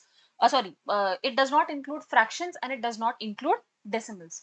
So then where do these fractions and decimals go? If you remember, we also saw some new numbers called real numbers, right? Now, a good question that you can ask here is, ma'am, what are non-real numbers? So again, we do study imaginary numbers as well. We are not going to go into too much in depth about imaginary numbers in your syllabus because they're not too relevant. But let's go ahead and look at real numbers. So in real numbers, we normally talk about two types of numbers that fall into the category of real numbers. The first is the first is irrational numbers, and the second is rational numbers, right? Now, if you remember, we have again gone into a lot of detail about what irrational and rational numbers are, but I'm just going to give a quick revision. Normally, you guys just blindly say the definition that rational numbers are numbers that have a p by q form where p and q are both integers, where q is non-zero, which is absolutely correct. But I want you to implement this when you are actually looking at the question as well. So if I am saying 1 divided by 0, you cannot question just because I have written it in p by q form. You cannot say, ma'am, this is rational number क्योंकि 1 है 0 है, there is a division sign. That's not how it works. If the definition says that q cannot be equal to 0, then q absolutely cannot be equal to 0. P and q both have to be integers in order for this definition to work as well, right? Now, the question that I asked to trick you guys in the class, if you remember, is whether 22 by 7, that is the value of pi, whether it is rational or irrational. This has actually been asked in the examination as well. They have asked you whether 22 by 7 is a rational number or an irrational number, or what category it falls into. Now, the reason that obviously students will get confused here is that pi, very famously, is an irrational number. Also, we use 22 by 7 to, as a replacement for the value of pi. But that is the key word here. We use 22 by 7 as a replacement for pi. It is absolutely not equivalent to pi. Okay. So if somebody asks you what is 22 by 7, is it an irrational number? No. Why? Because it is definitely written in the p by q form where q is non-zero. So therefore this is a rational number. Whether pi is a rational number? No, it is an irrational number because it continues indefinitely. Again, just to revise, rational numbers, when we talk about the decimal expansion of numbers, we say that numbers can be divided into two categories. One in which the decimal terminates, another in which the decimal does not terminate, or non-terminating decimal expansion, correct? And whenever it is terminating, for example, if I say terminating, it is ending at some point of time. For example, if I say 0.375, 0.3, 0.275, all of these numbers are ending at certain points, and therefore all of these will be automatically rational numbers. Is that clear? Now, when we come to non-terminating numbers, we have two types of non-terminating numbers. One that are ones, that are kind of beautiful. They form a pattern. So whenever they form a pattern, we also call them repeating. Okay. How do they form a pattern? For example, if you type in 1 divided by 3 in your calculator does not have a big enough screen. Otherwise, it would have continued that number indefinitely, because it will continue indefinitely. The number will go like 0.333333, right? It will go on indefinitely. Obviously, in your calculator, it will stop at a certain point because your calculator cannot calculate infinite digits. Another kind of number you may have is something that is non-repeating. After this session, just go and search the maximum number of digits of pi, right? You will have a website that gives you digits of pi till a million digits, and still the number is not ending. That is exactly the definition of an irrational number. Please remember that if the number or the decimal expansion is terminating at any point of time, do not get tricked into putting it as a rational number, as an irrational number, because if it is terminating, it is most definitely a rational number. So if you have a pattern, there is another way that mathematicians write this. See, mathematicians are logical but lazy people. So they obviously cannot keep on writing 33333 indefinitely. So what do? They put a bar here, right? Not that kind of bar like this, right? This indicates that this number is going to continue indefinitely. Also, if I write something like this, what does it mean? It means that the number is 0.375, 375, 375, 375. If you have a non-repeating number, that is automatically nothing but an irrational number. Okay. Non-repeating, non-terminating falls into irrational. Non-terminating but repeating or following a pattern of some sort will fall into rational. And if it is terminating at any point of time, it will definitely fall into the rational category. Again, do not get tricked. 22 by 7 is a number that is a myth. It was given to you in mathematics books to trick you. I am a very irritating person. So the first question I asked in my class was, ma'am, 22 by 7, how have you given it as, replacement for pi, when we are saying that pi is an irrational number? And that curiosity gave me the answer to this question in 5th standard, which has been asked to you in CSEET. Okay. So 22 by 7 is rational, whereas pi is completely irrational. So from this, one question that is often asked is whether, they ask you to form a connectivity. So if you remember, I always draw like a circular pattern in class. So I say that the smallest category of numbers can be natural numbers. Always remember that natural numbers are denoted by n. Okay. Then I can say that since all natural numbers are technically whole numbers, I will have W here, and this circle, this outside circle, I can say contains nothing but 0, because whole numbers is nothing but 0 plus natural numbers, right? So I can say that all natural numbers are whole numbers. Yes, but I cannot say that all whole numbers are natural numbers, because 0 is also a whole number, which is not a natural number. Then obviously I have another section here which falls into the integers category, right? I can say that all whole numbers are integers, but I cannot say that all integers are whole numbers, because negative integers do not fall into the category of whole numbers. Remember that. Okay. Then we have here real numbers. Remember that in real numbers, both irrational and rational are falling into the category of real numbers. Okay. Also remember that integers are oftentimes represented as z in mathematics. Okay, so that is another thing that you need to remember. And if you remember, I use this sign called epsilon, which means belongs to. So if I say 82 belongs to, I can say that it belongs to whole numbers as well. I can also say that 82 is a natural number. I can also say that 82 is an integer, or I can write this as z. I can also say that 82 belongs to real numbers. So this belongs to indicates nothing but, does it fall into this category or not? Now that we are done with this, in what are imaginary numbers, I'm not going to go into too much detail, but basically, you obviously cannot ever get a number. Whenever I'm squaring any number, you cannot ever get a negative number, right? So, for example, if I take the square of 2, I will get 4. But similarly, if I take the square of minus 2, I will also get 4. So, ma'am, can I get at any point of time, can I get a negative number here? Absolutely not. Why? Because negative into negative will become positive. Positive into positive will also become positive.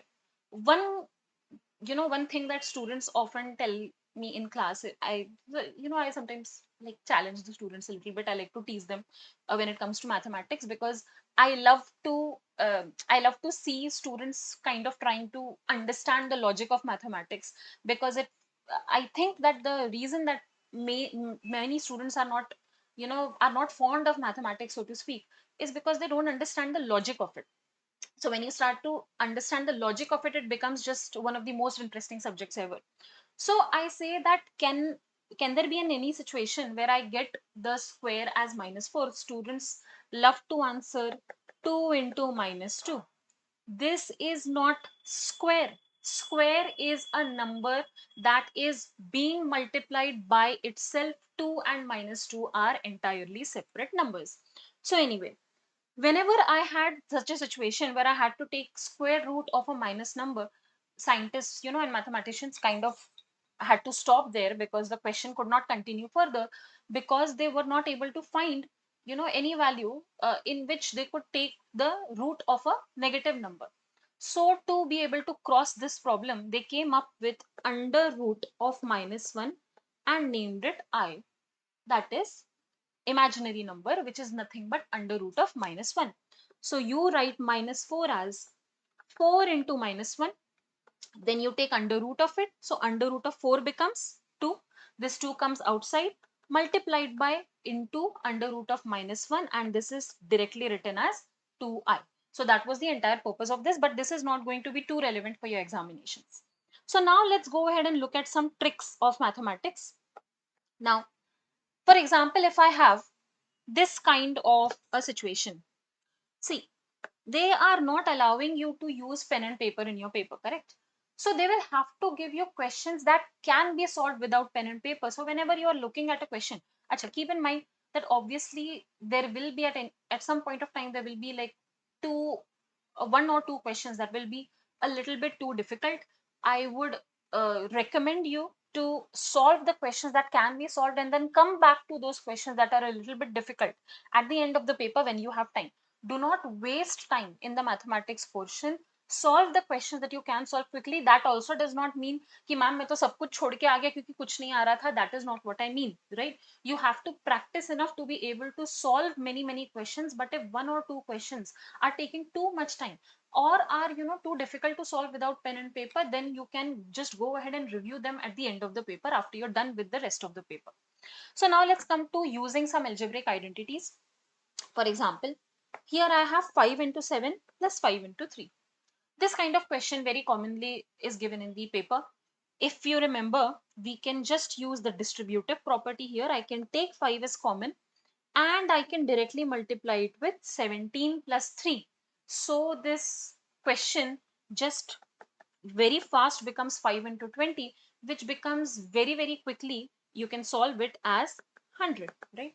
So now this question that used to look seemingly is looking difficult here has become very very simple as soon as I have used the distributive property.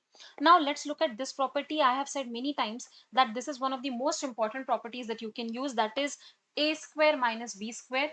A minus b into a plus b will be equal to a square minus b square.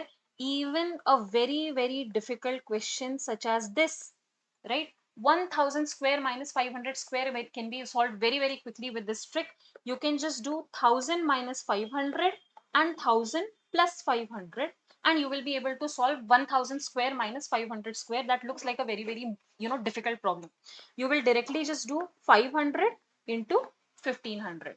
You obviously know what 15 into 5 is, that is 75, and you will just add the zeros and you directly have your answer right away, right? Then you have some multiplication shortcuts. If you ever want to multiply a number by 10, obviously you know that we are just going to be going ahead and adding a zero at the end of it, no problem. If you want to multiply a number by 50, add two zeros, divide by half, right? Why? Because if I'm trying to multiply a number by 50, all I have to do is multiply it by 100 first. And as soon as I divide it by 2, I am just doing 100 divided by 2, that is 50. Now, if I want to multiply a number by 25, I continuously repeat this in the class as well.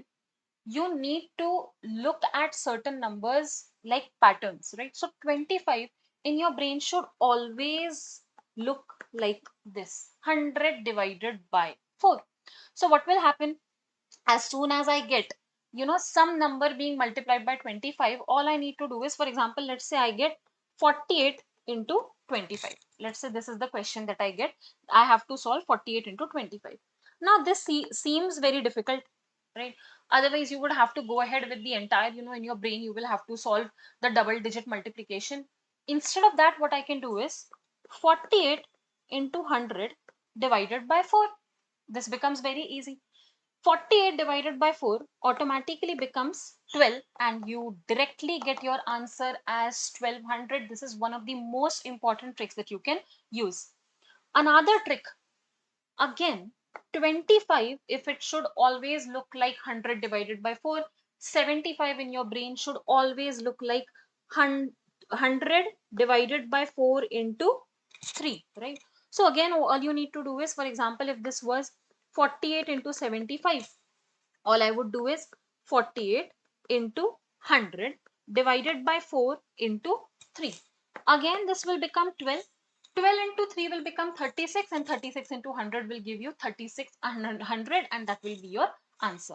So multiplying by 10, multiplying by 50, multiplying by 100, multiplying by 25, and multiplying by 75 should be very very easy with these tricks. Now let's come to squaring a two-digit number that ends in 5. This is a very, very important trick because you get this question many times. They can ask you a very large square as well, and you will not be able to obviously remember the squares. So let's go ahead and try to look at this trick. For example, if they are asking me to find the square of 65, right?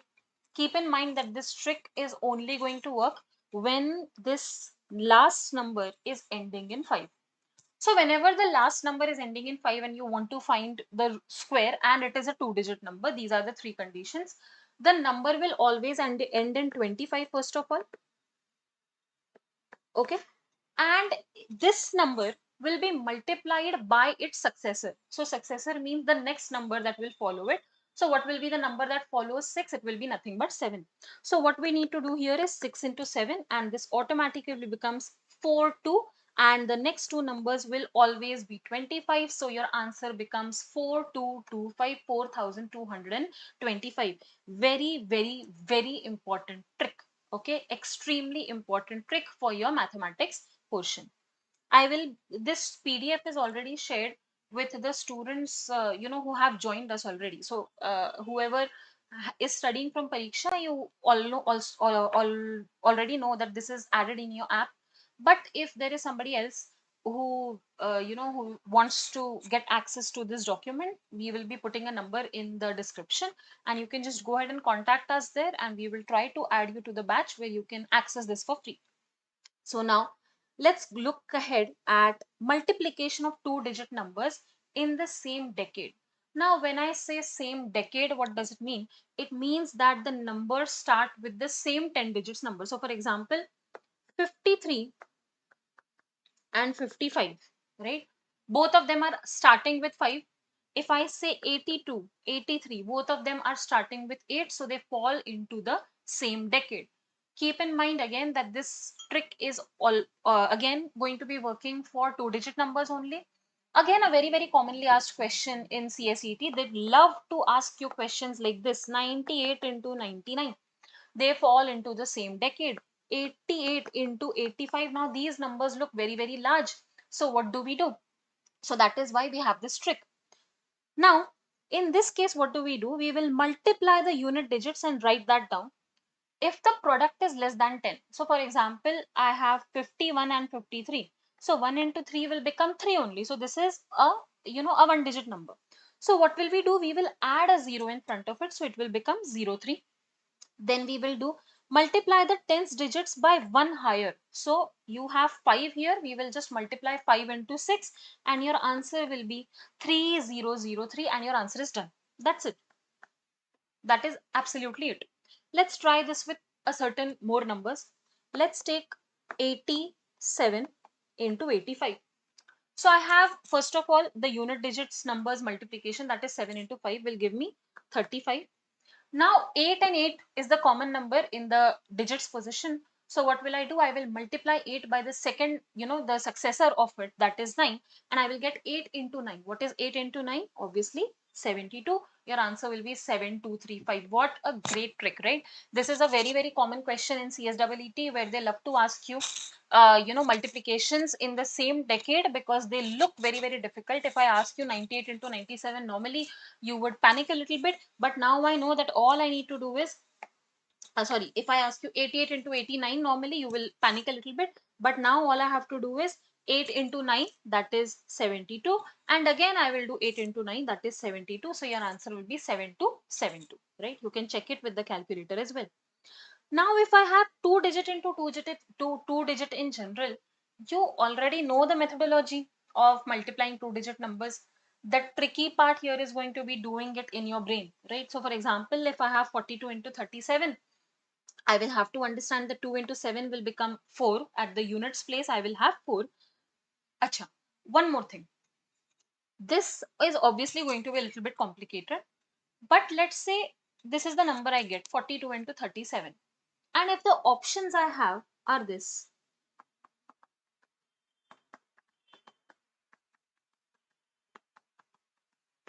right? If these are the options I have, I really need not think about anything, right? In quant section, the options are going to be an important friend of yours, right? You need to be able to look at the options and sometimes logically eliminate the incorrect answer. So you can see here that the last unit position always has to be 4 only. So the only possible answer here could be 1554. Obviously, now if you have a situation where multiple options have 4 in the units place, then you will have to go ahead and multiply. But many a times, like I said, even they know that you are, you do not possess pen and paper during your paper. So they will give you certain questions that you will be able to solve mentally as well, right? Then you have multiplication by 11. You can see if I have, let's say, 11 into 6823, this is a little bit of a complicated trick. All you need to do is first write down the last number, okay, that is 3. Then you will do what? You will add this number, the next number, you will add it to the previous number. So you have 2 plus 3, that is 5. So you will now write down 5.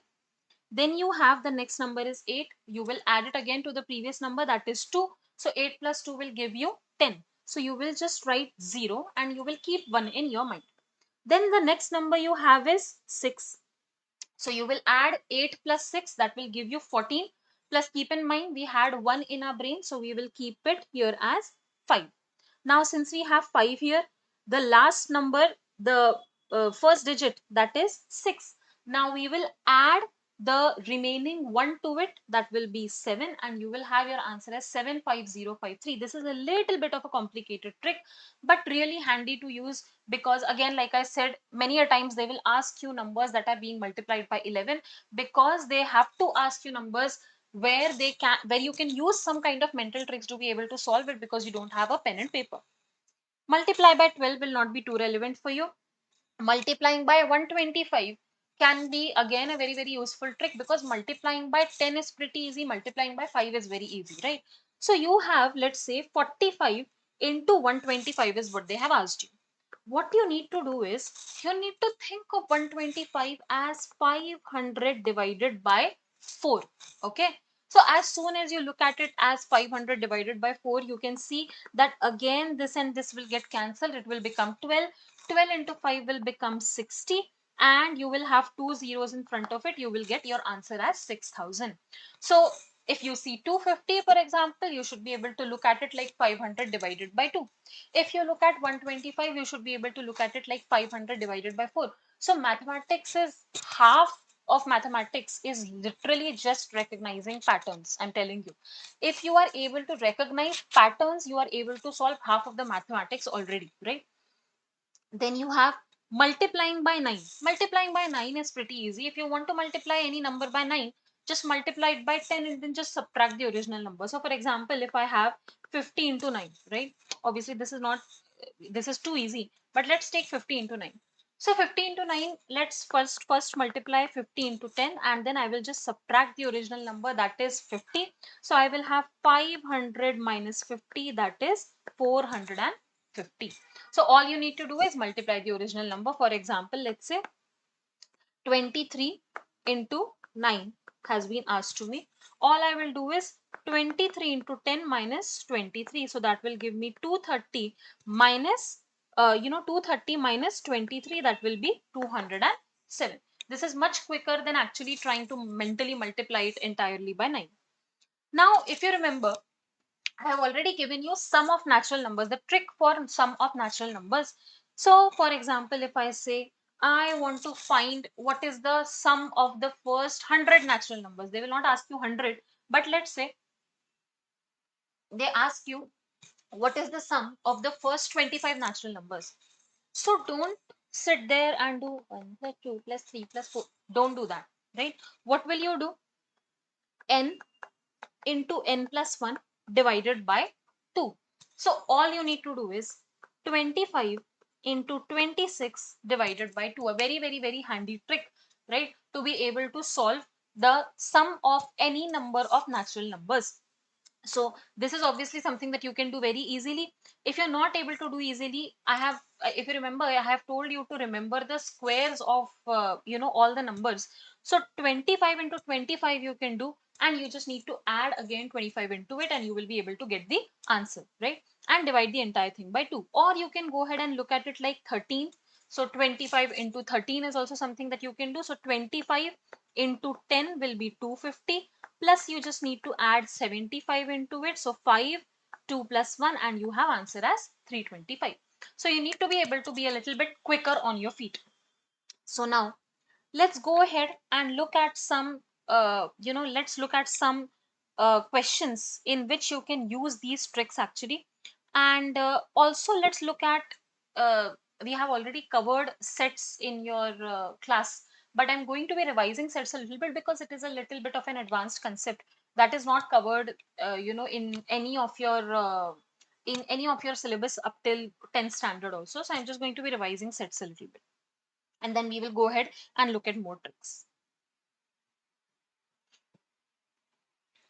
Okay, so now let's say that I have set the definition of set. First of all, the way that I start out this definition is always by asking you, you know, if I wanted to make a collection of all the numbers that are multiples of 3, what numbers can I add in that collection? So obviously I can add 3, I can have 6, I can have 9, but can I have 11? No, I can't have 11. Why can't I have 11? Because 11 is not a multiple of 3.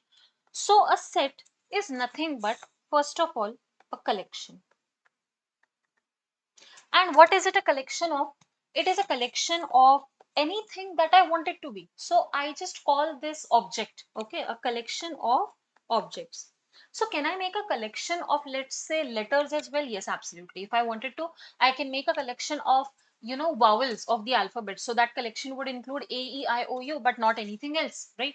So collection of objects, these objects are also sometimes known as elements, and you can see that I am very specific with my rule that I only want numbers that are multiples of 3. So I cannot have 11 in it. So collection has to follow some kind of predefined rule. I have to give some kind of rule according to which I am deciding whether some kind of object or element can be added in that set or not. So collection of objects or elements that follow a predefined rule, right? That is nothing but set. Now, the way that sets are represented in mathematics is through these, beautiful looking brackets that are curly brackets. So if I have, let's say, if I write this, it is nothing. It does not mean a set. It just means that you have written 3, 6, and 9 in a bracket. If I write this, it again means nothing. But if I write this, now I will say that it is nothing but a set or a collection of 3, 6, and 9 as the elements. Now, just like you use your enemies, in equations, that is x and y, I call them your enemies because I feel like I have not seen students panic more than they panic whenever I use the term x or y in your questions. I don't know why that is. I don't know why you guys hate x and y so much, because as soon as if I write two apples, everybody is fine. But as soon as I say, now let's consider apples to be x, and I write 2x, everybody starts to have, I see a little bit, everybody gets a little small of a cardiac arrest in the class, right? Okay, I've been speaking a lot, so excuse me. Yeah, so let's say that now I have these three examples. So again, this is sometimes something that they ask you in the paper also. They will say, which of the following is a set? So this is not a set, this is not a set, but this is a set as soon as it has curly brackets outside of it.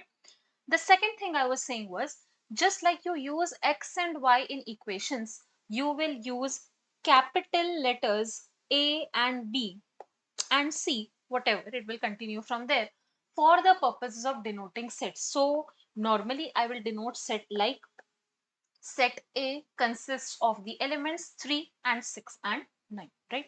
Set B, set C, set D, so on and so forth. Now, when we talked about sets, we also talked about union of sets.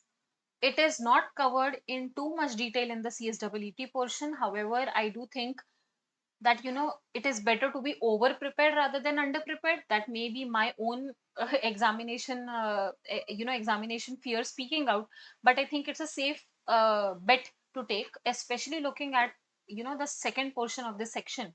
So I think Sahil sir has already gone through the entire syllabus with you, in which you have seen that this section consists of current affairs and quantitative aptitude together. That makes it a very, very dangerous section, guys. Why? Because current affairs is something that I see a lot of students having trouble with. Mathematics, I don't even think I have to let you know that you guys, maximum students who come into commerce are entering commerce with the mindset कि अब हमको science से छुटकारा, math से छुटकारा मिल चुका. Now we do not have to look at maths again. And then the surprise comes as soon as you go for any entrance examination. You have to look at mathematics in a lot of detail. But like I was saying, the fact that these two subjects are something that students struggle with, and the fact that they have been combined in one section of CSEET makes it a little bit of a tricky portion, guys. So I do not want you to be in a position where you're not able to attempt the current affairs section also, and not able to attempt the quantitative aptitude section as well, because current affairs section, you know even though you should not stop preparing for it, but it sometimes depends upon your general awareness of the world as well. So first of all, whatever questions Sahil sir is going to give you guys today, make sure that you are absolutely attentive throughout that session, because like I said, this is a tough section to crack. I have seen many students, you know, who were able to clear, thankfully, but the section that they struggled with was this particular section. The mathematics portion also is a little bit a trickier portion, especially because you have not been given any pen and paper along with you, so that makes it a little bit more trickier. So like I said, make sure that you are attending all of the 400 questions of current affairs that sir is doing, but also make sure that you cover absolutely every single topic of the quantitative aptitude portion, so that you are able to be in a position where you are able to attempt every single thing written down in the paper, right? And I do not want you to be in a position where you have to kind of, you know, be picky about question, you know, solving the sums, because one of the best strategies is when you are actually able to attempt the entire paper. That will give you a very good probability of being able to crack the aggregate, you know, paper wise, as well as the entire aggregate of the entire paper. So let's go ahead and look at union of sets as well, even though this may be a little bit you know, this is not covered in too much detail in the paper, but like I said, I just want to go over this with you guys, so that if it is asked in the paper, you are still in a position where you are able to comfortably answer this portion. It's not too difficult, so just bear with me for a little while. Let's talk about unions. So union just means, let's say I have a set A that consists of these numbers 2, comma 3, comma 4. I have another set called B that is 5, comma 6, comma 7, right? Now I want a set C that consists of all the elements given in A as well as all of the elements given in B, okay? So now I will have here what? 2, comma 3, comma 4, comma 5, comma 6, comma 7, right? This will be your union. However, if I had, let's say 4 here, if I had, you know, set B was 4, or let's just, to avoid confusion, let's copy it again.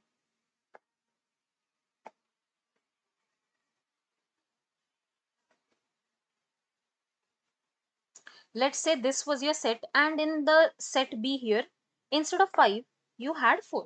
Now again you want to make a union of it. Let's say I'm making a set D that is consisting of all the elements in set A as well as consisting of all of the elements in set B.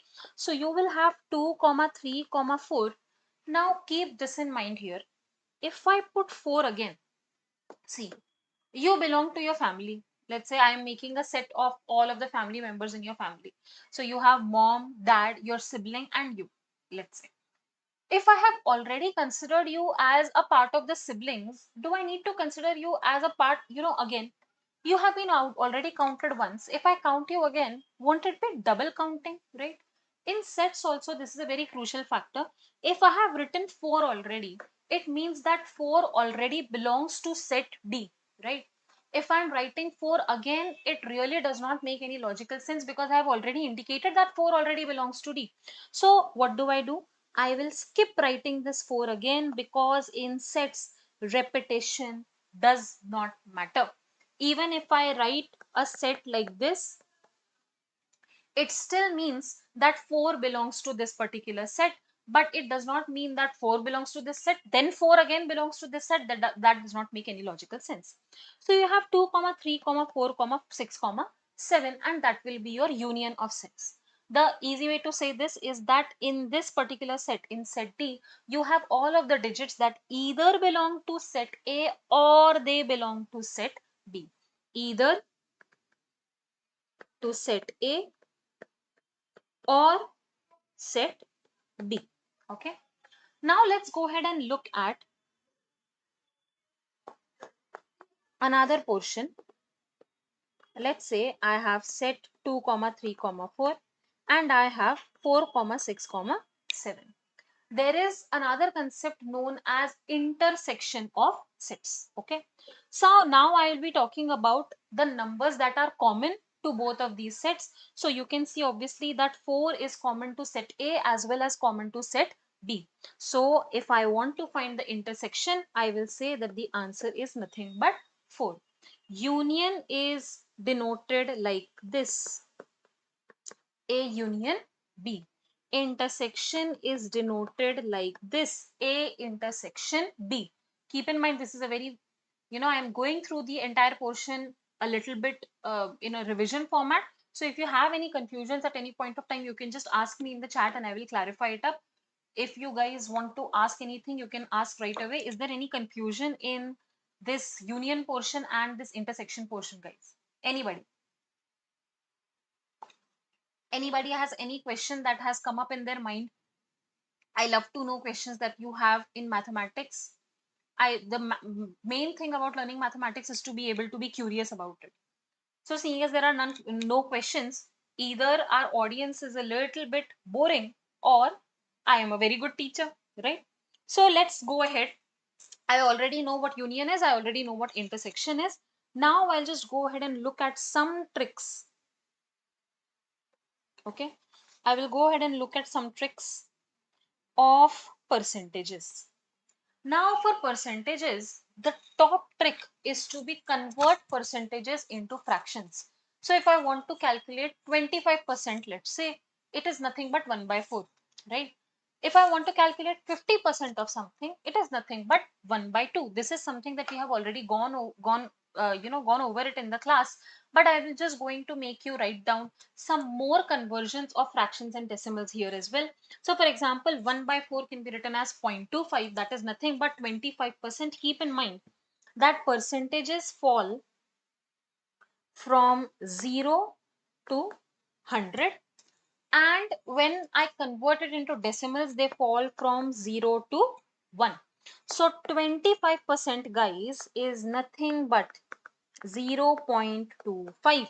You just have to move that decimal two places to the left to be able to convert that percentage into decimal. Again, 25% is nothing but 25 divided by 100, which is why it is nothing but 0.25. Is that clear?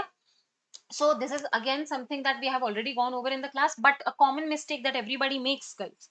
8% को आप लोग लिख देते हो 0.8. Nope, this is 80%. You cannot make such a huge mistake. This is a very huge, a very common mistake that students make, because if I ask you to calculate 8% of something, if you multiply it by 0.8, you are calculating 80% of that number. और maths में logic को पहले दिमाग में रखना. If I am asking you to calculate the age of father and age of child, if the child is 12 years old, the father cannot have the age of 3 na beta. So if you are getting at any point of time the age of father is 3, you should stop for 1 second. आपने एक बार सोचना चाहिए कि wait, how did I just calculate the age of father to be 3? If I ask you to calculate, let's say, the side of a square, you cannot tell me that that one side is equal to -2 centimeter, because length in itself cannot be negative, right? तो ऐसे answers जब अगर आपके पास आते हैं which are very clearly illogical in nature, don't just mark the answer. एक बार pause लेना और सोचना, can a father be 3 years old? Can a father be 2 years old? They obviously cannot. Can the son be older than the father? So if you get the age of son as 50, you cannot get the age of father as 30. That is biology. मतलब you are playing some biological game in the universe if this is happening with you, right? आपने कुछ तो भी, you must contact Elon Musk, you must contact some fantastic scientists that we have. आप उनको बताओ जाके आपके पास जो भी टेक्नोलॉजी है, because that is physically not possible. Also never calculate length as negative. अगर आपके साथ ऐसा हो रहा है, then go ahead and review the question again, because there must be some kind of mistake that you have made, right? So like I said, 8% cannot be written as 0.8, because 8% when converted into decimals should be written as 8 divided by 100, that is 0.08. Okay, so here I have just given some conversions and I will tell you how they are important also. 1 by 4 is nothing but 0.25, which is nothing but 25%. So now if I ask you to calculate, let's say, what is 25% of 20? Okay, तो आपको बस क्या करना है, instead of going 25 divided by 100 into 20, instead of going through that route, all you need to do is 20 into 1 by 4. As soon as you have 20 into 1 by 4, you have nothing but 5 and your answer is done. Okay, That is why this part is very important, because as soon as you convert these decimals into fractions, you will just get your answer very, very directly without any kind of confusion, without any kind of follow up that you have to make in that question, right? So memorize these decimals, write them down in your register if you have not written them down already. 2 by 4 is nothing but 1 by 2, which is nothing but 0.5, which is nothing but 50%, right? So if I ask you to calculate the 50% of something, all you need to do, let's again take 20 only. If I ask you to calculate 50%, all you need to do is 20 into 1 by 2, that is 10. If you have 3 by 4, that becomes nothing but 0.75, which is nothing but 75%. And as soon as you get a question like this, in which you have been asked to calculate a large percentage of something, I know that students get a little bit scared, but don't get scared at all. All you need to do is 75% of 20 is nothing but 20 into 3 by 4. I already know that 20 divided by 4 is nothing but 5, and 5 into 3 is nothing but 15, and your answer is already there. No need to put more thought into it, no need to put more effort into it, no need to panic about it as well, because I will tell you something, mathematics is very, very, very similar to a dog. Okay, जैसे कुत्ते को smell आता है ना आपके fear का, that way mathematics can tell when you are fearing from it. Okay, तो जैसे आपको मैथमेटिक्स से डर लगना चालू होता है, वैसे ही mathematics suddenly becomes more difficult. Be friends with it, make, do as much practice as possible. Tomorrow is the paper, today also you have a lot of time to be able to practice and revise. तो आज आप पूरा दिन इस पे dedicate कीजिए. आपका maths के लिए, आप अगर आज आप 50 questions even also you can solve. if you're solving 50 questions today, your brain tomorrow is already in a little bit of a mathematical mode. So मतलब जितना आप क्वेश्चन सॉल्व करते जाते हो, उतना आपका ब्रेन ना नंबर्स के साथ थोड़ा सा कंफर्टेबल होता जाता है. So that is something that I would hugely recommend, right? Then you have 1 by 5 is nothing but 0.2, that is nothing but 20%. So if I have to ask you 20% of 30, all you need to do is 30 into 1 by 5, that is nothing but 6, and your answer is again done. No need to put more thought into it. 2 by 5 is nothing but 0.4, which is nothing but 40%. 3 by 5 is nothing but 0.6, which is nothing but 60%. So if I ask you to calculate 20%, 40%, 60%, all you need to do is calculate 1 by 5, 2 by 5, 3 by 5 respectively. 4 by 5 is nothing but 0.8, that is nothing but 80%. Now, here is where it gets interesting. They love to ask you 16.66% of something. Why? Because it looks extremely difficult. है ना, ये सुनने में थोड़ा सा मुश्किल जाता है कि 16.66% हम कैसे कैलकुलेट करें. Remember that 16.66% is nothing but 1 by 6 beta. So all you need to do is, for example, if I ask you to calculate 16.66% of 36, so all you need to do is 36 into 1 by 6, right? And you will directly get your answer as 6. तो और आपको ऐसे ही questions पूछेंगे ना, mostly they will ask you numbers that can actually be divided by 6. So that is why it becomes even more easier. As soon as you know the tricks, as soon as you are able to recognize the pattern, the answer comes like this. Then you have 2 by 6, that is nothing but 1 by 3, which is nothing but 0.333. So again, if they ask you to calculate 33.33% of something, you just have to take the number divided by 3. If they ask you to calculate 0.5 or 50%, again nothing but 1 by 2. If they ask you to calculate 66.67%, that is nothing but 2 by 3. So if I ask you to calculate, let's say 66.67% of 36, तो आपको बस क्या करना होगा, 36 into 2 by 3. This will already give you 12. 12 multiplied by 2 will give you 24, and 24 will be your answer.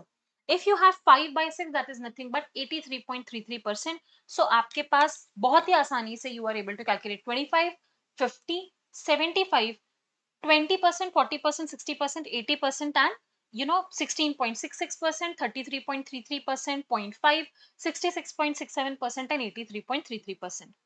Now, when it comes to 1 by 8, this becomes a little bit tricky, but this is where you can have an advantage as well, because again, they love to ask this question, and many students are not familiar with this portion, right? So, always remember that 0.125 is nothing but 12.5%, which is nothing but 1 by 8. Okay. So if I'm asking you to calculate 12.5% of something, I'm only asking you to calculate 1 by 8 of it. 0.375 is nothing but 37.5%, which is nothing but 3 by 8. 62.5% is nothing but 0.625, which is nothing but 5 by 8. Okay, and 87.5% is nothing but 7 by 8. Again, a very common question to ask you. 87.5% is much more difficult than to ask you 7 by 8. So that is why instead of writing 7 by 8, they will ask you 87.5. But keep in mind, both of them are nothing but the exact same thing. If you are able to memorize all of these fraction and decimal conversions, it will give you a huge advantage in CSEET, and it won't take a lot of time as well, right? Then we have 1 by 9, which is nothing but 11.11%. Okay, directly 1 by 9. 22.22%, that is nothing but 2 by 9. 88.88%, nothing but 8 by 9. 1 by 11, this you don't need to remember. 1 by 11 is 0.0909 and everything. You don't need to remember that. But this is very important. One question that I see very commonly is 14.28% का calculation. ये बहुत ही complicated लगता है. This looks very complicated कि how do I calculate 14.28% of something, but it is nothing but 1 by 7. Okay, this is nothing but 0.1428, that is 1 by 7. Similarly, you will have this chart also. If you want the PDF of this tricks, just comment for it in the chat, or we'll just put a number up it in the description. If you want a PDF of this particular document in which we have given all of the tricks, right? Now we have looked at all of the portion, I think. So we'll just go ahead and look at the questions that have been asked by CSET this time. So let's look at the book. And when I say asked by CSET this time, I'm referring to the questions that they have given as, as the kind of the base in the reference reading material. So let's just open the document and we'll go ahead at the quant section. Current affairs का section आपका इसमें काफी important है. देखिए आपका ये 262 pages का document है of current affairs and quantitative aptitude, and a majority of the portion has gone to current affairs only. So I have to scroll down below to be able to come to quantitative aptitude, and here we are. So in quantitative aptitude, like I said, sets is not considered too important. That is why, I have not gone into too much depth about it, but they have asked that question, 2-3 times they have asked some questions related to sets. So let's just go ahead and look at the questions that they have given here. Now we have number systems. We have already revised these numbers. Let's look at the illustrations they have given. So for example, if they have asked whether the number that is, coming out, whether it is an integer or not. So let's say if they have asked you 12 into 4, whether it is an integer, yes, because 12 into 4 is nothing but 48. If I have 7 by 3, you can see 7 by 3, whenever I'm dividing 7 divided by 3, am I getting a concrete entire number? No, I will get some kind of a decimal. So will it be an integer? No. 18 by 3, I will get 6. So is it an integer? Yes. 36 by 7, will I get a complete whole number? No. So all I need to do to be able to differentiate whether any number is falling into the category of integer or not is just to be able to look whether it is a negative natural number, 0, or a natural number, right? Now let's come to next numbers.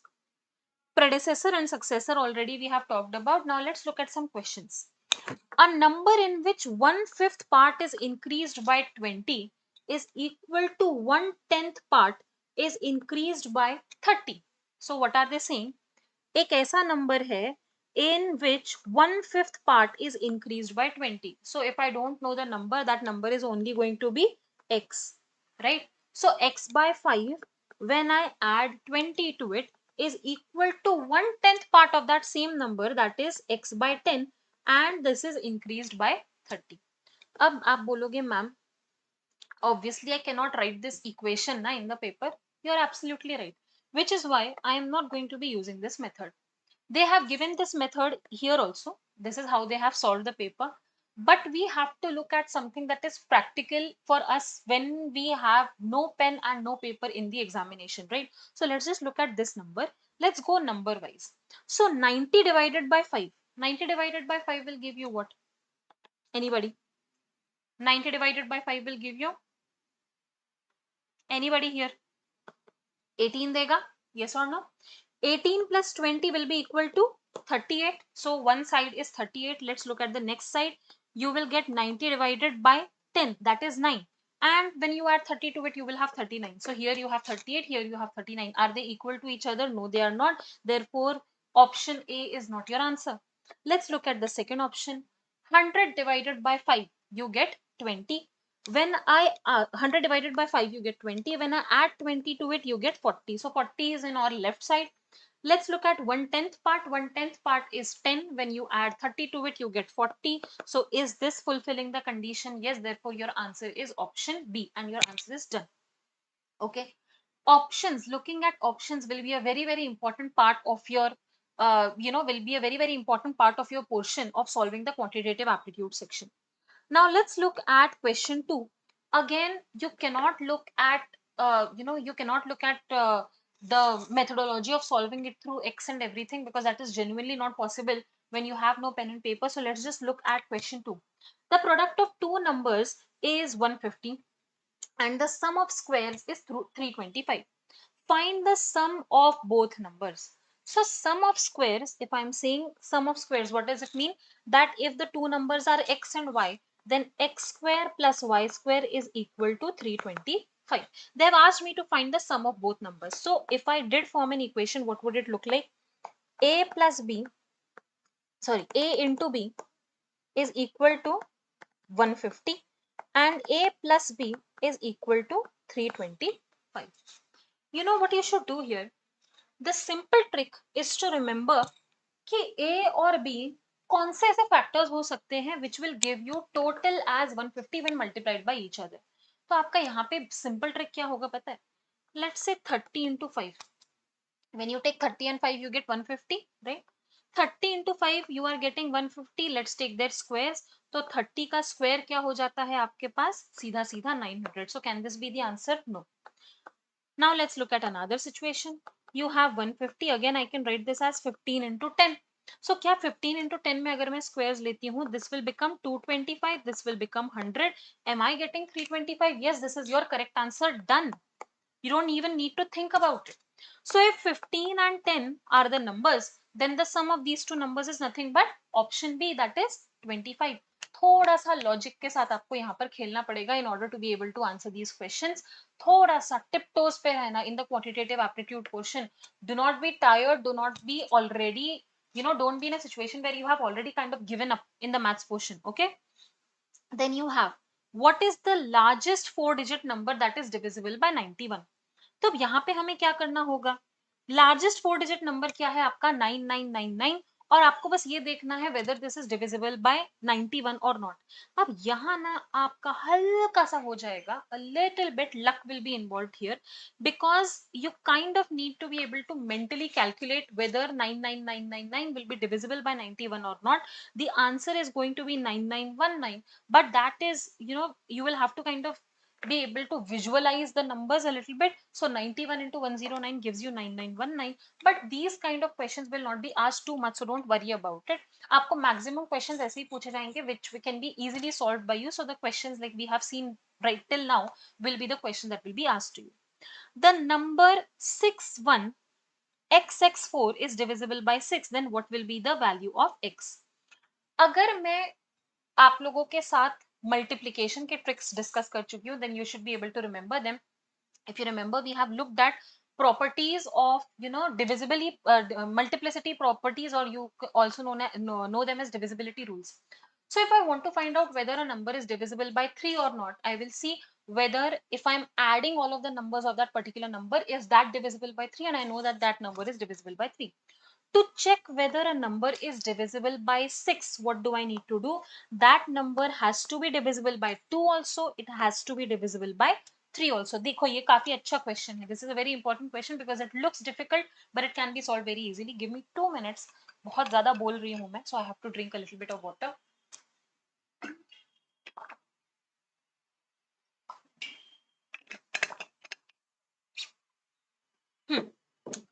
So, to be able to make sure that a number is divisible by 2, what do you need to have? आपके units digit में होना चाहिए either 0, 2, 4, 6 or 8. Okay, this I think is a fairly obvious property and something that you are already familiar with. But let's go ahead and look at the divisibility property of 3 again. So अगर आपका 3 का अगर आपको check करना है whether a number is divisible by 3 or not, what do you do? Let's take 267 for example. So 6 plus 7 will give me 13 and 13 plus 2 will give me what? 15. Is this 15, is this number divisible by 3? Yes, then I can confidently say that 267 is also divisible by 3. So in order to check, what do you need to do? You just need to add all of the digits of that particular number. If the sum of digits is divisible by 3, then that entire number we can say confidently that it is divisible by 3. Now, to be able to make sure that whether a number is divisible by 6 or not, we just need to check whether it is divisible by 2 also and whether it is divisible by 3 also. Obviously, since the unit number here is 4, it is already fulfilling the property of, being divisible by 2. So, if I want to make sure that this number is divisible by 6, I need to make sure that it is divisible by 3. So, you have 6, 1, x, 6, 4. So if this number x was 4, then it would have become 61446. So ये क्या हो जाता 10, 10 plus 11. So it would have become 21. तो क्या ये आपका answer हो सकता है? 61444, sorry.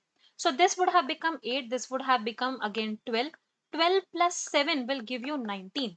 Since 19 is not divisible by 3, can this be the answer? No. Let's look at option 2. It will become 61664. So this will be 10, this will be 7 and this will be 6. This together will give you 7 plus 6 will give you 13. 61664. We are correct. 10, 10 plus 6 will give you 16, 16 plus 1 will give you 17 and 17 plus 6 will give you 23. So here even this should not be the answer actually. There is something, okay, sorry, the option is 5. So it will become 61554. That's what I thought, whether the answer has been given incorrectly by ICSI only. So I just thought that I should look at the option again. You will have 9 here. 9 plus 5 will be 14. 14 plus 1 will be 15. 15 plus 6 will give you 21. And whether 21 is divisible by 3? Yes. So will this number now become divisible by 2 also and divisible by 3 also? Yes. So now is it divisible by 6? Yes. So your option will be option B. तो आपको क्या करना होगा? Quickly in your mind you will have to just go 6 plus 1 plus 4 plus 4 plus 4. Is it divisible by 3? No, it is not, because it is 19.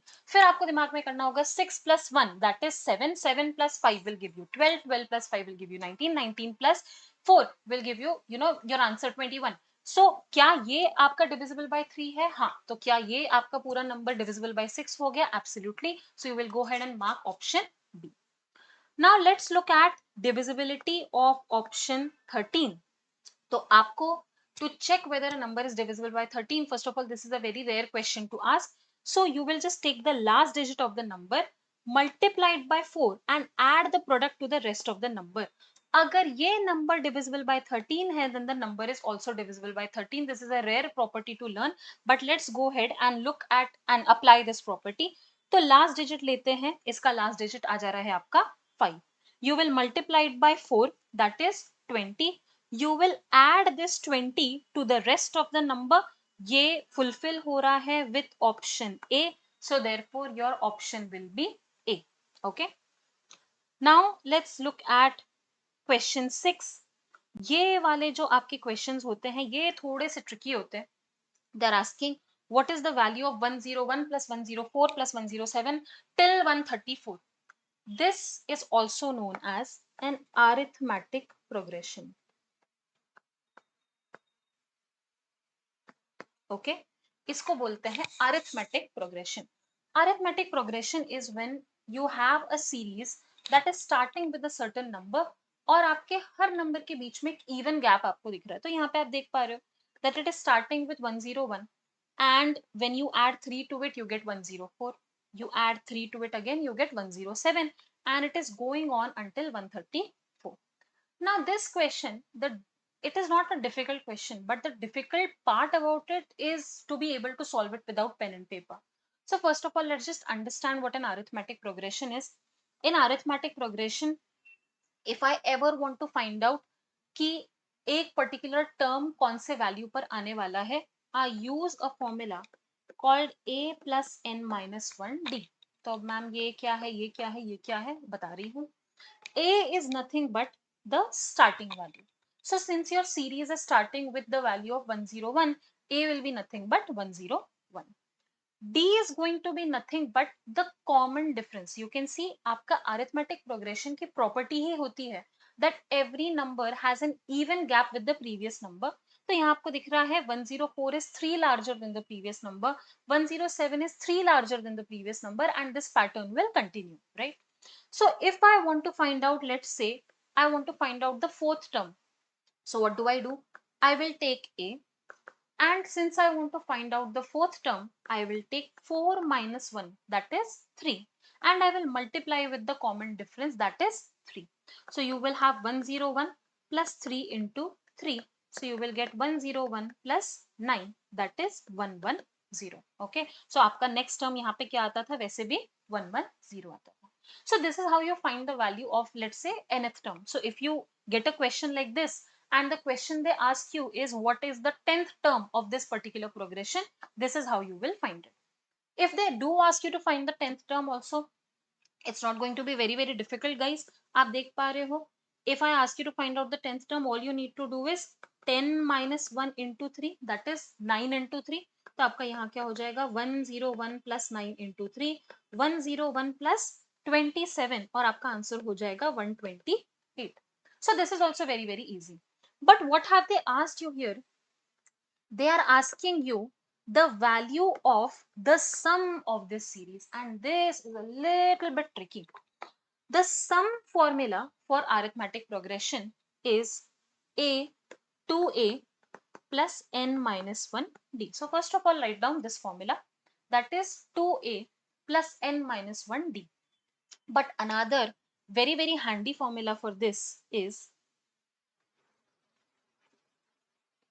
see, they have used a very long cut method here, but another method that you can use to be able to calculate the sum is n by 2 into a plus l.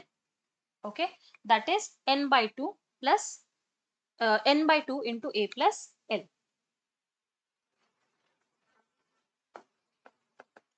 तो यहाँ पे अगर आपको सीधा पूछा जाता है that this is the series given to you and they have asked you the total sum of this series, all you need to do is n, that is the number of terms. So first you will have to calculate the number of terms in this arithmetic progression, and that is actually going to be the tricky portion, because you will have to apply this entire formula of a plus n minus 1d. if this is equal to 134, तो फिर आपका answer यहाँ क्या होगा, a आपका होगा 101, आपको ढूंढनी होगी n की value, then you will have to multiply it by 3 and then you will get 134. So you will have to mentally do this, n minus 1 into 3 is equal to 134 minus 101, so that will be 33. N minus 1 is equal to 33 divided by 3, that is 11, and n will become 11 plus 1, that is equal to 12. ये जो value of मतलब ये जो calculation of N होगा यहाँ पर, ये आपका हल्का सा ट्रिकी होगा, but like you can see this is genuinely something that we can actually calculate with our brain only. अब आपको बस क्या करना होगा, since you know the value of n, all you need to do to be able to find the sum is n by 2 into a plus l. Normally this is a very long formula. Normally it is, like I said, n by 2 into 2a plus n minus 1 d. But this is a very shortcut method also, where you can just add the first term and the last term and multiply it by the total number of terms and divide it by 2. तो आपका first term यहाँ पर क्या होगा, 101. आपका last term क्या होगा, 134. The total number of terms is nothing but 12, like we have calculated. You will multiply it by 12 and divide the entire thing by 2. This can also be directly written as 6. So 101 plus 134 again will become 235.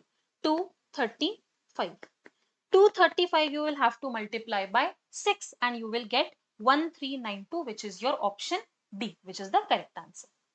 Now if you get write the smallest whole number, this is a non thinker, आपको यहाँ पे सोचने की भी जरूरत नहीं पड़नी चाहिए, directly the answer will be 0. If I ask you what is the predecessor of whole number 0, ये एक tricky question है. There is no predecessor to 0 which is a whole number. Predecessor is a number just before the particular number that they have asked you the predecessor for.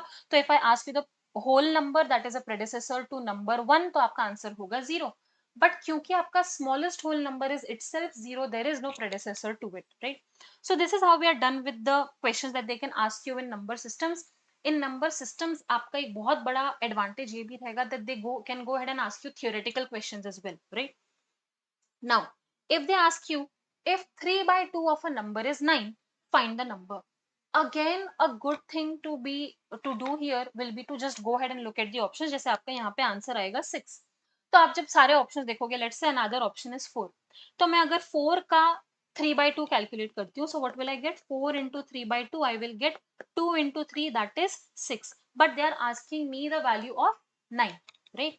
So if I take 3 by 2 into 9, what do I get directly? Sorry, 3 by 2 of a certain number is 9. तो अगर आपके options में होता 6, तो आप इसको check करते with 6 and you would have been able to see कि यहाँ पे आ जाता आपका 3 and 3 into 3 would have given you 9. ये ज्यादा बेटर मेथड है to be able to calculate rather than taking the value as x and then calculating, because like I said, पहली बात तो x आपका दुश्मन है, right? You do not like x at all. Another thing is that you do not have a pen and paper. So in this kind of a question, as soon as you look at the options, you will be able to see कि आपको answer बहुत quickly मिल जा रहा है. So just go ahead and do that, right?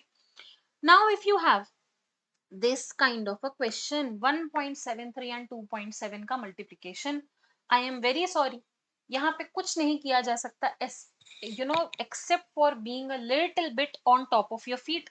एक चीज तो जो आप यहाँ पे ध्यान में रख लो, whenever you have a large calculation, सबसे पहली चीज जो आप करोगे ना, you will just go head and look at the unit numbers. 7 into 3 आपको दिख रहा है, so the last number, whenever you do long multiplication also, you will do 7 into 3, then you will have 21 and then you will carry over the 2, but you will write 1, right? So that I know that the last number absolutely has to be 1. तो अगर आपको multiple options दिख रहे हैं, देखो, since they cannot give you pen and paper, they will have to give you questions that you can solve logically. तो ऐसा question देखो, ऐसा आंसर चुनो जिसमें यूनिट्स प्लेस में आपको 1 दिख ही रहा है. But again like I said, even if they do ask you question like this, जहां पे पॉसिबल ही नहीं है कैलकुलेट करना without pen and paper, there won't be more than 1 to 2 questions of this kind, and if you do get it, आप logically थोड़ा सा देखेंगे ऑप्शंस को, आपको आंसर मिल जाएगा. If you get a question like question 3, 4 minus 1 by 3, देखो fractions ना थोड़े से ट्रिकी होते हैं, not because they are difficult, but because fractions में कभी कभी बेस डिफरेंट होता है.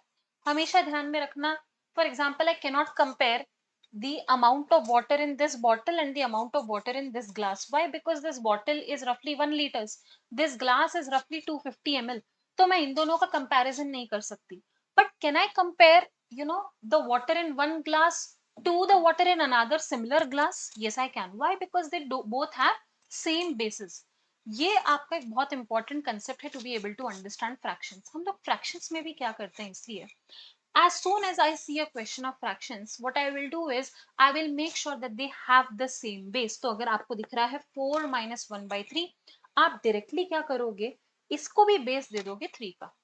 And to be able to give it the base of 3, what do I need to do? I need to multiply the numerator by the same number. तो आपका ये हो जाएगा 4 into 3 minus divided by 3 minus 1 by 3. ये automatically अब आपका क्या हो चुका है, 12 minus 1 divided by 3, that is 11 divided by 3. तो ऑब्वियसली आपका आंसर कोई होल नंबर या रैशनल नंबर नहीं होने वाला है. अब आपको पता है कि 10 by 3 बेटा इज नथिंग बट 3.33, है ना? आपका 10 by 3 क्या होता है, 3.33. और आपका 1/3 क्या होता है, 0.33. सो can I say it is going to be nothing but 3.33 plus 0.33 which will be very very close to 3.66. अब यहाँ आप बोलोगे मैम यहाँ तो आंसर 3.67 दिख रहा है. एब्सोल्युटली, ये नंबर ना कभी अंत नहीं होता है 3.333333 का. तो हम लोग क्या करते हैं, we round it off sometimes and we will write it sometimes as 0.34, right. तो ये आपका मिलके हो जाता है 3.67. Again very very logically this can be solve. ये दिखने में डिफिकल्ट दिखते हैं but very very logically. Now let's look at question B. उतना ही इजी. 6 + 3/7 फ्रैक्शन देखा, सबसे पहले क्या करेंगे, बेस कॉमन कर देंगे. तो आपको यहाँ पे क्या दिख रहा है, 6 but it is without the base 7. तो हम क्या करेंगे, 6 into 7 divided by 7 minus 3/7. You have 42 here. आप उसमें से 3 को सब्ट्रैक्ट करेंगे, आपको मिलेगा 39 डिवाइडेड बाय 7 आपको मिल जाएगा. नाउ ये सॉल्व करने के लिए सबसे पहले आप देखोगे which is the smaller number from 39 जहां पे आप उसको 7 से डिवाइड कर पा रहे हो. So you know that 35 divided by 7 gives you 5, right. ये आपको 5 देता है और फिर आपको 42 डिवाइडेड बाय 7 देता है 6. सो can I say that 39 divided by 7 has to fall somewhere between 5 and 6. So the answer should be 5 point something. Yes और नो. तो आपका आंसर यहाँ पे थोड़ी गलती हुई हुई है. There is something wrong here in the question only. अच्छा, इट इज +3/7. सॉरी, मैंने I have made my own red mark and cut out plus. So if it is plus, then it will become 42 plus 3, that is 45 divided by 7. So now instead of taking 35 divided by 7, I will take 42 divided by 7, that is 6. So the answer has to be 6 point something. So you can see the answer is given as 6.4285. You do not need to divide this entire number. आपको logically approach करना है. अगर 45 divided by 7 पूछ रहे हैं, next number that is a multiple is 49, that is 7. उसके just पहले का नंबर देखोगे, that is 42. When divided by 7 will give you 6. So the number has to be somewhere between 6 and 7. Okay. Now they have asked you product of two numbers is 1.178. One of them is 0.49. Find the other number. Again ये हल्का सा tricky हो जाता है because the only way to be able to find this answer is to do 1.178 divided by 0.49. आपको थोड़ा सा यहाँ पर अंदाजा लेना होगा through what number you can multiply to be able to get this number. थोड़ा सा आपको यहाँ पे logical connect बिठाना होगा. From the options you will have to kind of guess की which number makes the most sense here. और यहाँ पे अगर आपके पास मल्टीपल ऑप्शंस यहाँ दिए हुए थे तो मैं आपको बताती, but obviously if I take 3 for example, तो 3 into 0.49 should give you somewhere very very close to 1.5 के थोड़ा सा नीचे, राइट भाई, because 3 into 0.5 would give you 1.5. तो उसके जस्ट नीचे का होना चाहिए था, but your answer is actually 1.178 which is very very small. तो ये सीधा सीधा 3 नहीं हो सकता. It directly cannot B 2 also because 2 into 0.49 would have just given you something less than 1. So it has to be somewhere between 2 and 3. So that would have been your answer, right? Now we'll go to question 5. 1/4 of a number equals 4/5 divided by 1/10. Now I am happy that this is a question given here because 4/5 divided by 1/10 में आपको difficulty हो सकती है. If I have two fractions being multiplied by each other, ये तो बहुत आसानी से होता है. You just multiply the numerator by the numerator and you multiply the denominator by the denominator. तो आप सीधा सीधा यहाँ पे क्या करते हो, 4 divided by 50, right? But if I have a question like this where I want to divide the first fraction with the second fraction, क्या होगा, 4/5 I will actually multiply it with the reciprocal of the second fraction. तो अगर आपको divide करना है with this number, आप क्या करोगे, multiply कर दोगे with the reciprocal of it. अब ये बहुत ज्यादा आसान बन गया. Yes or no? This is nothing but 2 and 4 into 2 is giving you nothing but 8 और directly आपको आंसर मिल चुका है. Now they are saying 1/4 of a number, 1/4 of x is giving me this, which is nothing. I have calculated it as 8. तो अगर 1/4 of a certain number is giving you 8, तो then can I say x is nothing but 8 into 4, that is 32. तो आपका answer यहाँ पर directly क्या आ जाएगा, option अब देखो ये इतना बड़ा इन लोगों ने यहाँ पर सोल्यूशन दिया है. They have taken such a long method to solve this question, but you can see it can be solved very very logically and very easily. आपको दिमाग में बस क्या करना होगा, very quickly 4 by 5 multiplied by 10, 10 divided by 5 is 2, 2 into 4 is 8. और अगर 1/4 of a number 8 है तो वो नंबर बस क्या है, 8 into 4 that is 32, right? This is a question which looks difficult but actually can be solved within, can be solved within like 30-40 seconds at the max, right? Now they have asked here, they have asked you to simplify this, पर ये आपको उतना ज्यादा पूछा नहीं जाएगा. This kind of thing will not be asked too much, but still let's go ahead here also, क्योंकि आपको यहाँ पे एक चीज सीखने मिल जाएगी, which is the conversion of mixed fraction to an improper fraction. So that is a pretty important concept. Let's look at this question. 2 and 1 by 2. तो mix fraction को पढ़ने का तरीका हमेशा क्या होगा, 2 and 1 by 2. So this indicates what, that I have eaten two pieces of something entirely and I have also eaten another half portion of it. Let's say I am eating 2.5 pizzas. ये तो एक imaginary situation है. If you knew my eating habits even a little bit, आपको realize होगा कि मैं अगर half pizza भी खा दे रही हूँ, then it is something to be celebrated. But let's go ahead. 2 and 1 by 2 को हमारा लिखने का तरीका हो जाएगा, I will take this number, multiply it with the denominator of this number. So it will become 2 into 2, that is 4. I will add this particular number, that is 1, and I will take the same base, that is 2. So this has become what? 5 by 2, correct? This has to be added to 1 by 5. In the denominator, again, I have 2.5, which is nothing but 5 by 2. But this has to be divided by 1 by 5. अब ये divide करना है 1 by 5 से, तो can I directly say that it needs to be multiplied by 5 by 1. ये आपका यहाँ पर बहुत ज्यादा सिंप्लीफाई हो जाएगा, इमीडिएटली आपका आंसर यहाँ पर सिंप्लीफाई हो जाएगा. As soon as you see divided by in fraction form, just immediately write it as multiple of the reciprocal of the second fraction. Up to add these 5 by 2 and 1 by 5, like I said, you cannot compare apples and oranges. You cannot compare the water in this bottle to the water in this glass. So what do? You take the same base. To take the same base, what will we do? 2 and 5 का LCM लेंगे, और 2 और 5 का LCM आपका क्या आ जाता है, 10. तो ये LCM लेने के लिए हमें क्या करना होगा, 5 into ये आपका 2 है. To convert this into 10, I will have to multiply it by 5, correct? So I will multiply the numerator also by 5. So this will become 5 into 5. This will become 1 into 2, and this entirely becomes divided by 10. Now here I have 5 into 5, that is 25 divided by 2. क्योंकि multiplication of fractions तो बहुत आसान है. All you need to do is multiply numerator by numerator and multiply denominator by denominator.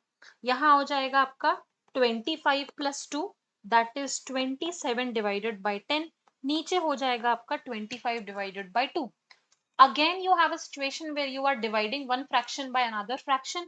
तो आपको क्या करना होगा, all you need to do is take the reciprocal, yes or no, right? ये हो जाएगा आपका 5. तो आपका आंसर हो जाएगा 27 डिवाइडेड बाय 125. 7 और 2 मिलकर 9 बनते हैं, 5 और 2 और 1 मिलकर 8 बनता है. तो आप इसको 3 और 3 से कट भी नहीं कर सकते. So there is no more simplification of this. The answer simply will be 27 divided by 125 like they have given, right? ये आपको थोड़ा सा यहाँ पर क्विक ऑन द फीट रहना पड़ेगा इन डिटरमाइनिंग कि आप जब डिवाइड कर रहे हो एक फ्रैक्शन को दूसरे फ्रैक्शन से, so you are immediately thinking of multiplying the reciprocal of the second fraction with the first number, right?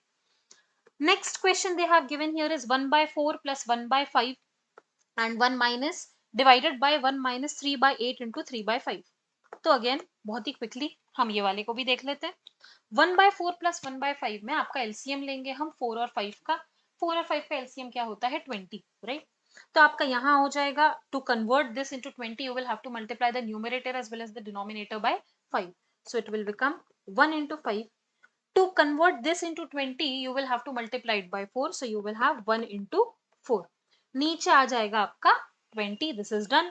नीचे अब आपका होगा 1 minus multiplication of fractions is very very easy. It will just become 9 divided by 40, correct?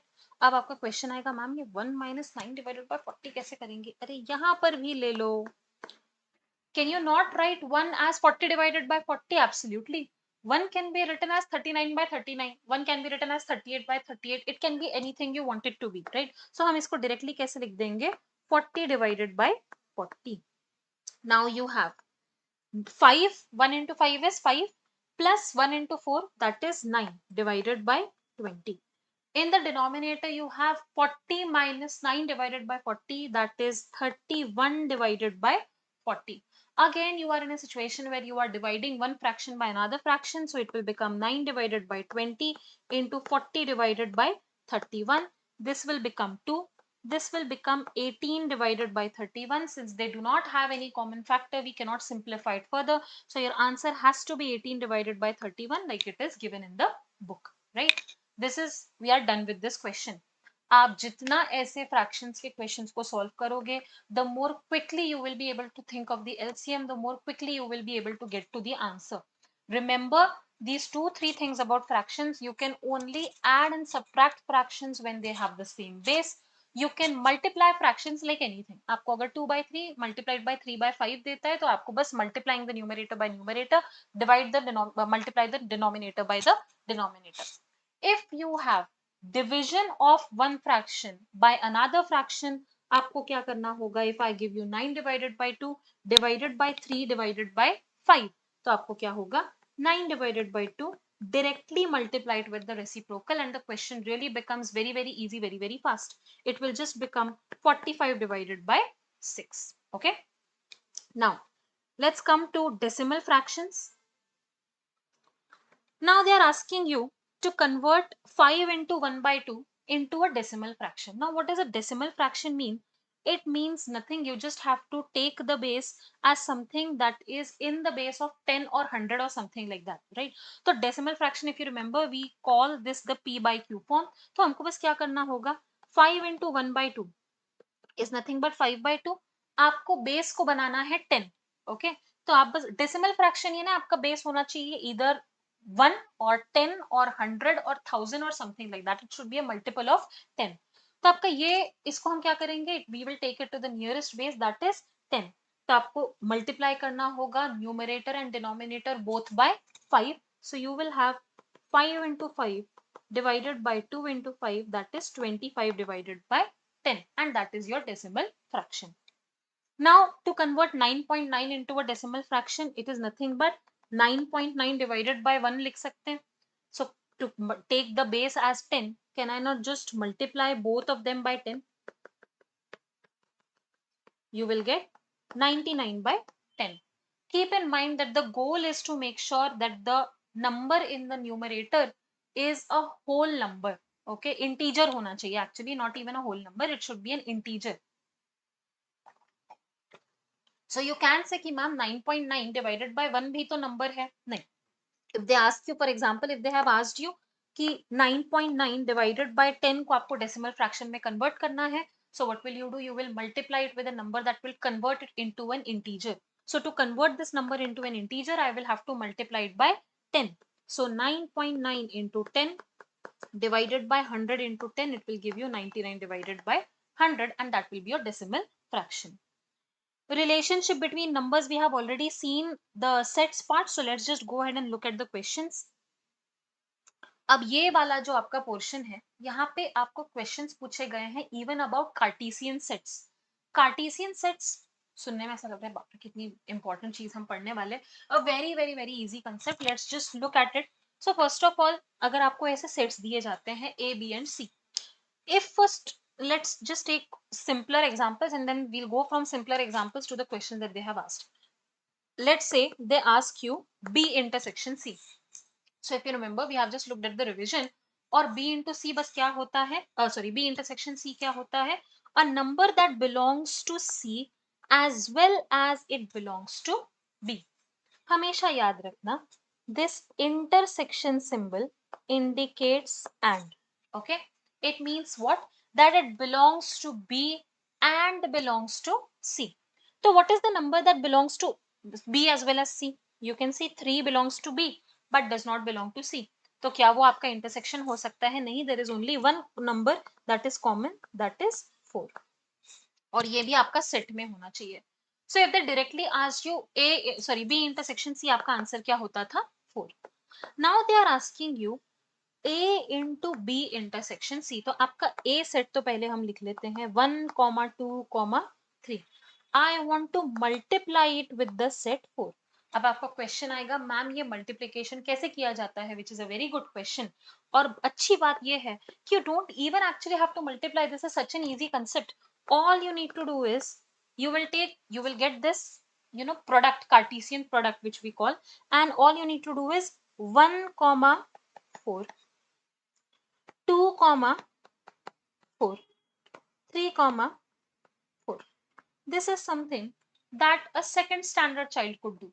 The obviously it's not because the concept is easy, it is used in very very advanced concepts, but for the purposes of CSEET, आपको इससे ज्यादा इसमें पूछा नहीं गया है, except for Cartesian product, intersection and union. They have not asked you anything about sets. So now can we try the second question? आपका second question again बहुत आसान हो जाता है. They have asked you A into B intersection A into C. ये आपको most probably paper में नहीं पूछेंगे, not because it is difficult, it is actually very very easy. The reason that they won't ask you in the paper is because it is a little bit lengthy, unnecessarily lengthy. तो आपको पहले करना पड़ेगा A into B. तो आपका A into B क्या आएगा? 1, 3, 1, 4, 2, 3, 2, 4. Then you will have 3, 3 and you will have 3, 4. ये हो गया आपका A into B. Now they are asking you A into C. तो A into C क्या हो जाएगा? C. Because of this is going to be a little bit of a longer question. पर ये longer question होने की जरूरत नहीं है. आपको बस क्या बोला है उन्होंने? intersection ढूंढने. So you need to find the common elements. आपको दिख रहा है यहाँ पर 1, 3 है, 1, 4 है, 2, 3, 2, 4, 3, 3 and 3, 4. आपको बस ये देखना है कि A into C में ऐसे कॉमन एलिमेंट्स कौन से आएंगे. Will you have 1, 4? Yes. Do you have 1, 4 here? Yes. तो ये आपका इंटरसेक्शन का पार्ट बन जाएगा. Why? Because intersection is nothing but the common elements following into set A as well as set B. Now you have 2, 3. क्या यहाँ पर आपको 2, 3 मिल पाएगा? यू कैन सी 1, 2, 3 है. Here, however, you do not have 3. So at any point of time, will you have 2, 3 when I am multiplying set A and set C? No. So therefore, will that be a part of your intersection? No. Then you have, 2, 4. तो क्या आपको 2, 4 मिलेगा? Yes, because 2 is here and 4 is here. So you will get 2, 4. Will you get 3, 3? No, because set B does not contain element 3. Will you get 3, 4? Yes, I will get 3, 4. So can I say that the common set of elements will be 1, 4, 2, 4 and 3, 4. So that will be your intersection as given here in the question. Similarly, you can find for example 3 and example 4 also. I would urge you to try it on your own also, right? If you solve all of these questions, I have no doubt that you will absolutely ace the quantitative aptitude section of your CSEET portion. And if you are able to be very very confident in the quantitative aptitude portion, आप already जितना कम panic करोगे उतना आपका better paper automatically जाएगा, right? Yes. Now let's look at types of relations. Again, they will not ask you questions from this, so I don't think we should go over this. But let's say अगर आपका कोई भी ऐसा answer है, for example, let's say I say, I want a number that is divisible by 0. So you know that no number exists which is divisible by 0. You cannot divide anything in 0, right? तो आपका यहाँ पे if I say I want a set that contains all the numbers divisible by 0, अगर ये मैं पूछती हूँ तो मैं ये सेट में कौन से नंबर्स को डाल सकती हूँ? 0 को नहीं डाल सकती. 0 divided by 0 is also not an option, by the way. Anything divided by 0 is not acceptable. Okay. You also call it undefined. There is another reason for it. You cannot pinpoint that number on a graph, and that is why we also call it undefined. But will there be anything in this set? No. So can I say that even though I have drawn these curly brackets, there will be absolutely nothing in between these curly brackets, which is why this is also known as empty set. इसको denote करने के लिए एक symbol भी होता है which is known as phi. Okay, so phi is nothing but equivalent to empty set. अगर आपको ऐसा पूछा जाता है which of the following is an empty set, a very common question guys. Okay, which of the following is an empty set, and they have given you these options.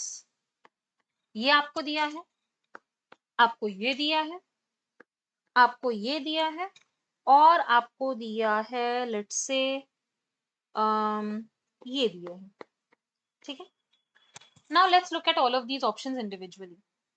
This is 5 but it is within a set, so it is actually nothing but a set containing an empty set. तो क्या ये बाहर वाला set empty है? No, it contains an empty set. So is it an empty set? No. This is exactly equivalent to empty set. This is a set containing 0. Okay, it already contains 0. This is a set which contains a set which contains an empty set. So if they ask you which of the following is an empty set, आपका एक ही answer हो सकता है, that is option B. I hope this is clear. Now let's look at yeah, this is not important. Yeah, let's come here. If half of 1/3 of a number is 20, then half tenth of that number will be what? जैसे ही यहाँ पर ये दिखने में ना बहुत ज्यादा ये लग जा रहा है कि बहुत ज्यादा मुश्किल है, but you can just directly look at that, look at the options. If half of 1/3 of a number is 20, एक नंबर का 1/3 का हाफ आपका आंसर आ रहा है 20.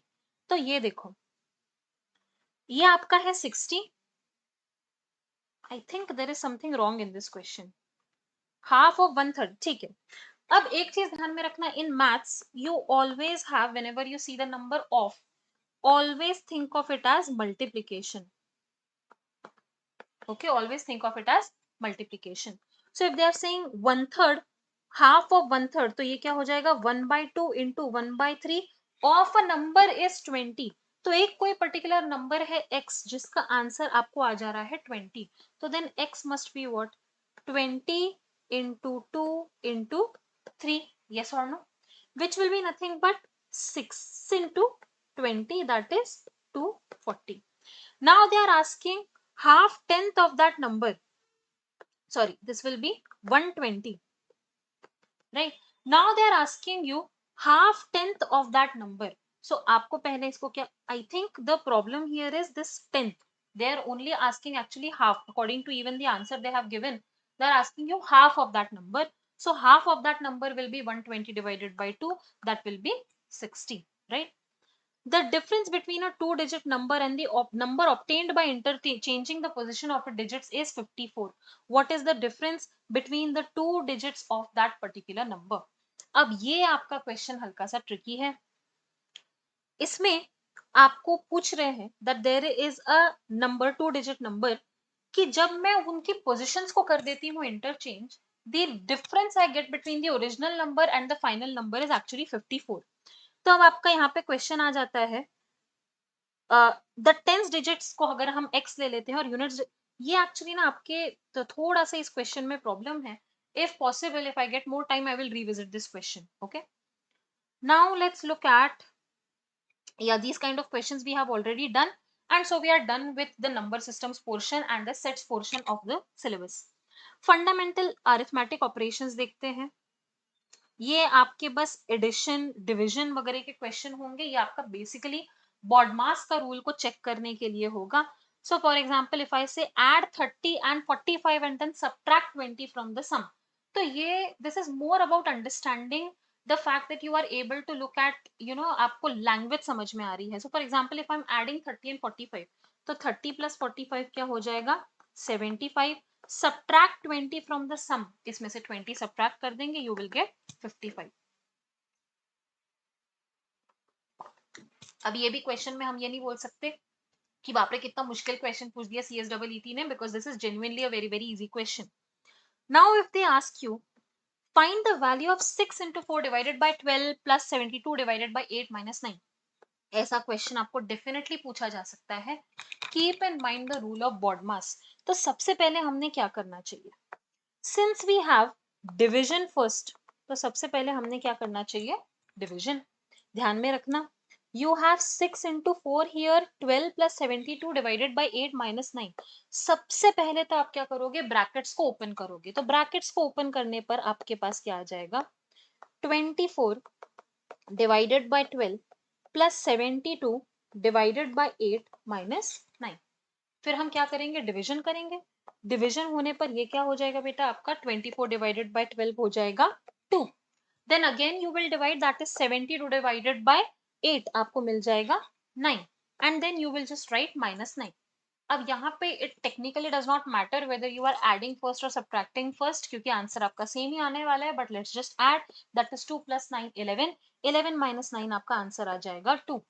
ऐसा क्वेश्चन एक ना एक आपको 100% आएगा ही। You will definitely get a question that asks you to apply the BODMAS rule. It will look very very difficult. आपको बस क्या करना है, बस ये वाला पोर्शन जो आपका है ये आपका इंपॉर्टेंट है, that you are opening the bracket first and then applying the division multiplication, whatever the case may be. Okay, so now let's look at this question. You have 24 minus 4 divided by 2 into 3। आपका division सबसे पहले होना चाहिए। So what will be the first step, 4 divided by 2। ये मत करना that you are doing 24 minus 4, तो 20 divided by 2 into 3 आपका आंसर गलत हो जाएगा। What will you do, 4 divided by 2, तो आपका यहाँ हो जाएगा 24 minus 2 into 3। फिर आप क्या करोगे, मल्टीप्लीकेशन करोगे, तो आपका हो जाएगा 24 minus 6, and 24 minus 6 will give you 18, and that will be your final answer। Now you have 24 divided by 4 into 3 plus 2। तो सबसे पहले हम क्या करेंगे, division. So 24 divided by 4 will give you what, 6, 6 into 3 plus 2। Second step will be multiplication, 6 into 3 will give you 24, 24 plus 2 will give you 26। I hope everybody is able to understand just how easy these questions are। ये आपको जरूर पूछेंगे एक ना एक question, you will 100% get on BODMAS in the paper।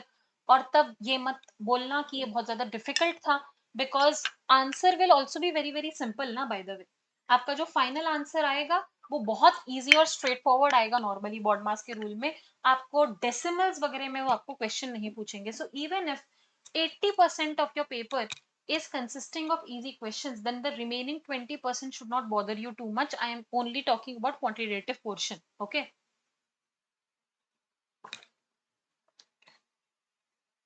now here you have -20 plus into -8 divided by into -2 into 3। अब आपको यहाँ पे दिख रहा है बेटा, ये ब्रैकेट्स में लिखा है। The reason that it has been given in brackets is because they have used the minus sign to avoid confusion. They have given it directly in the minus, in the bracket. अब आपको यहाँ दिख रहा है, the first thing we will do is apply division. -8 divided by -2 will give you 4। Minus और minus का sign cut हो जाएगा, 8 divided by 2 will give you 4। So you will have -20 plus 4 into 3। Second thing you should do is multiplication. So you will have -20 plus 12, and -20 plus 12 will give you -8, and that will be your final answer। Done। आपको इसमें pen and paper की जरूरत नहीं है। I am writing it obviously just to explain it to you, but आपको दिख रहा है कि आप ये डायरेक्टली अपने दिमाग से भी सॉल्व कर सकते हो, राइट। देन यू हैव, अब सेम पैटर्न में ही कंटिन्यू हो जा रहे हैं आपके सारे क्वेश्चंस। बेटा यहाँ पे आपको दिख रहा होगा -48 डिवाइडेड बाय -16। मैम इतना बड़ा नंबर कैसे करेंगे, I have said multiple times कि आपको 25 तक के टेबल तो याद होने ही चाहिए। सो 48 डिवाइडेड बाय 16, इमीडिएटली और ब्रेन शुड गो 16 30 to 48, तो 3 टाइम्स में आपका 16 आ जाता है। 48 डिवाइडेड बाय 16 में आपका होगा -5 -3। This minus sign is separate. Minus और प्लस के साइंस में ध्यान रखना, specially when you are dealing with brackets. Okay, वो आपका थोड़ा सा ट्रिकी पोर्शन हो सकता है, specially since you are doing it in your brain entirely. तो आपको थोड़ा सा इस चीज के बारे में कॉन्शियस रहना पड़ेगा that when there is a minus sign, if it is being multiplied by a minus sign, तो वो प्लस हो जा रहा है। Minus sign being multiplied by plus sign is giving you minus only. Okay,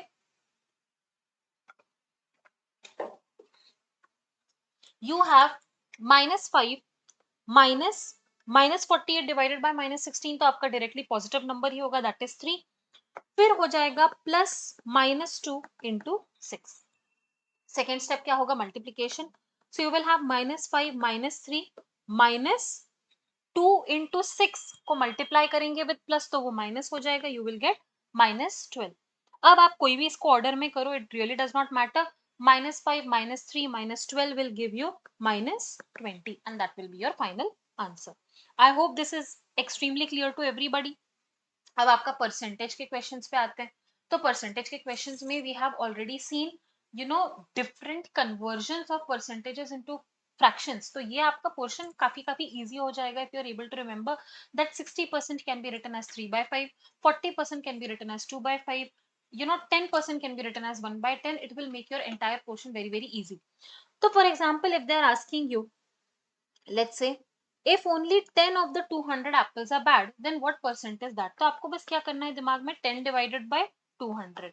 ये तो ऑलरेडी कट जा रहा है. आपका आंसर आना चाहिए 1/20 and you should be able to remember that 1/20 is nothing but 0.05, which is nothing but 5%. जो common percentages है उनका डेसिमल कन्वर्जन आपको पता होना चाहिए. 1/10 अगर 10% है तो ऑब्वियसली 1/20, मतलब एक और बार आप उसको 2 से डिवाइड कर दोगे, सो it will give you half, that is nothing but 5%.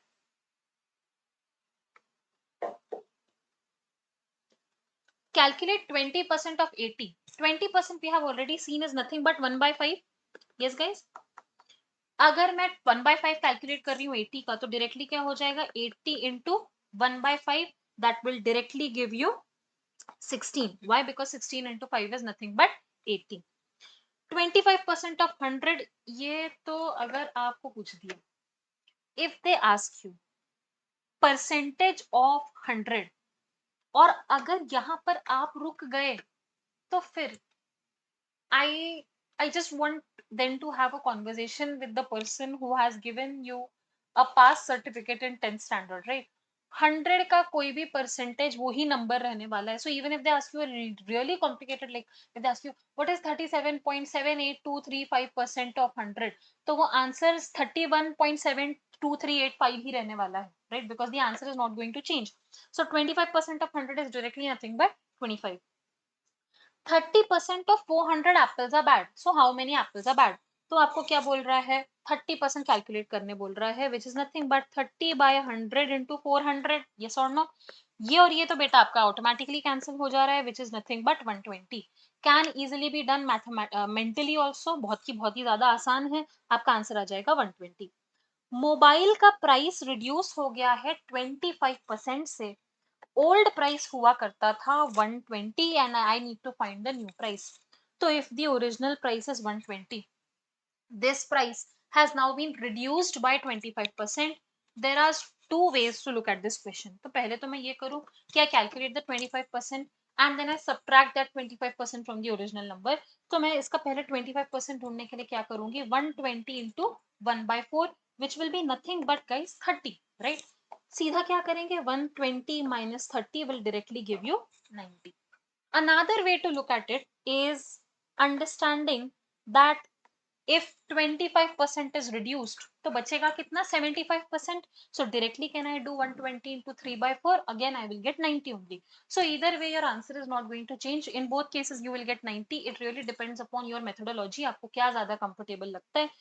Generally students are able to understand this method better because they are able to understand, they can visualize the reduction of 25%, right? Now we have 80% of 20 is 16. ये आपका तो मतलब आपको बस example दे रहे हैं यहाँ पर. Now let's look at some questions. एक लैपटॉप था जिसका प्राइस था 40,000. अब ये प्राइस इसका इंक्रीज हो गया है बाय 25%. तो 25% इज नथिंग बट 1/4. यस और नो? और वो आपको बोल रही कि नया प्राइस ढूंढ के दो. सो 40,000 अगर ओल्ड प्राइस था, if it is increasing by 25%, then it is increasing by 1/4 of 40,000. आपको ये दिखने में ही समझ में आ रहा होगा how easy it is. It is directly nothing but 10,000. तो प्राइस कितने वैल्यू से इंक्रीज हुआ है, 10,000 से. So what will be the new price? 40,000 plus 10,000, which will directly give you 50,000, right? Now you can also find discounts. So for example, a toy is marked at 1,000 rupees Now it is being sold at 920 rupees. What is the discount and discount percentage? आपको दिख रहा है 1000 हमारा original price था. If it is being sold at 920, then can I say कि price को आपने reduce कर दिया है by 80. अब 100 का 8% होता है 8, तो 1000 का 8% कितना होगा 80. तो उन्होंने डिस्काउंट कितने का दिया? 8% का आपको डिस्काउंट दिया है. Very very easy. Yes, I hope everybody is able to understand. बहुत ज्यादा आसान हो जाएगा आपका पोर्शन पूरा क्वांट्स का कल, अगर आप पूरा ये सेशन ध्यान से अटेंड करते हैं तो. राइट, पूरे सेशन में हम we are solving actually almost all of the questions given in the reference reading material of ICSI. तो please make sure that you are attending the entire session. हम लोग सारे क्वेश्चंस एक बार देख रहे हैं and we are also able to see कि ये सारे क्वेश्चंस को कैसे मेंटली ही डील किया जा सकता है. Now 20% of 30% of a number is 8, then find the number. ये क्वेश्चन बोल क्या रहा है?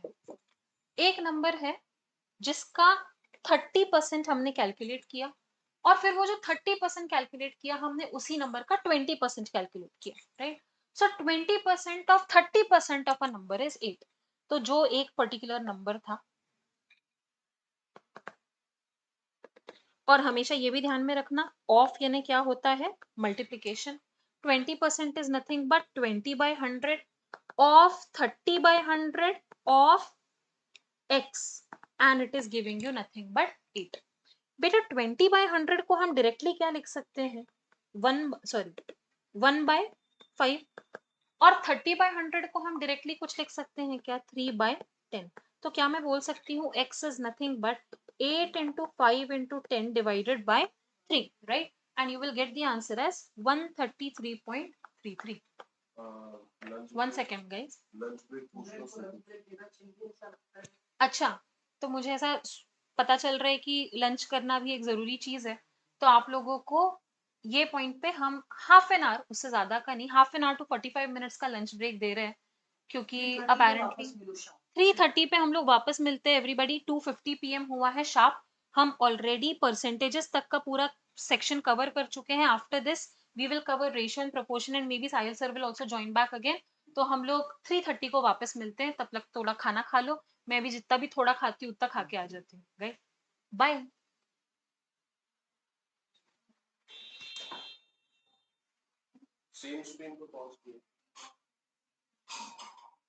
अगर मैं अभी भी आपको दिख रही हूँ तो it's because I am not able to figure it out. One second.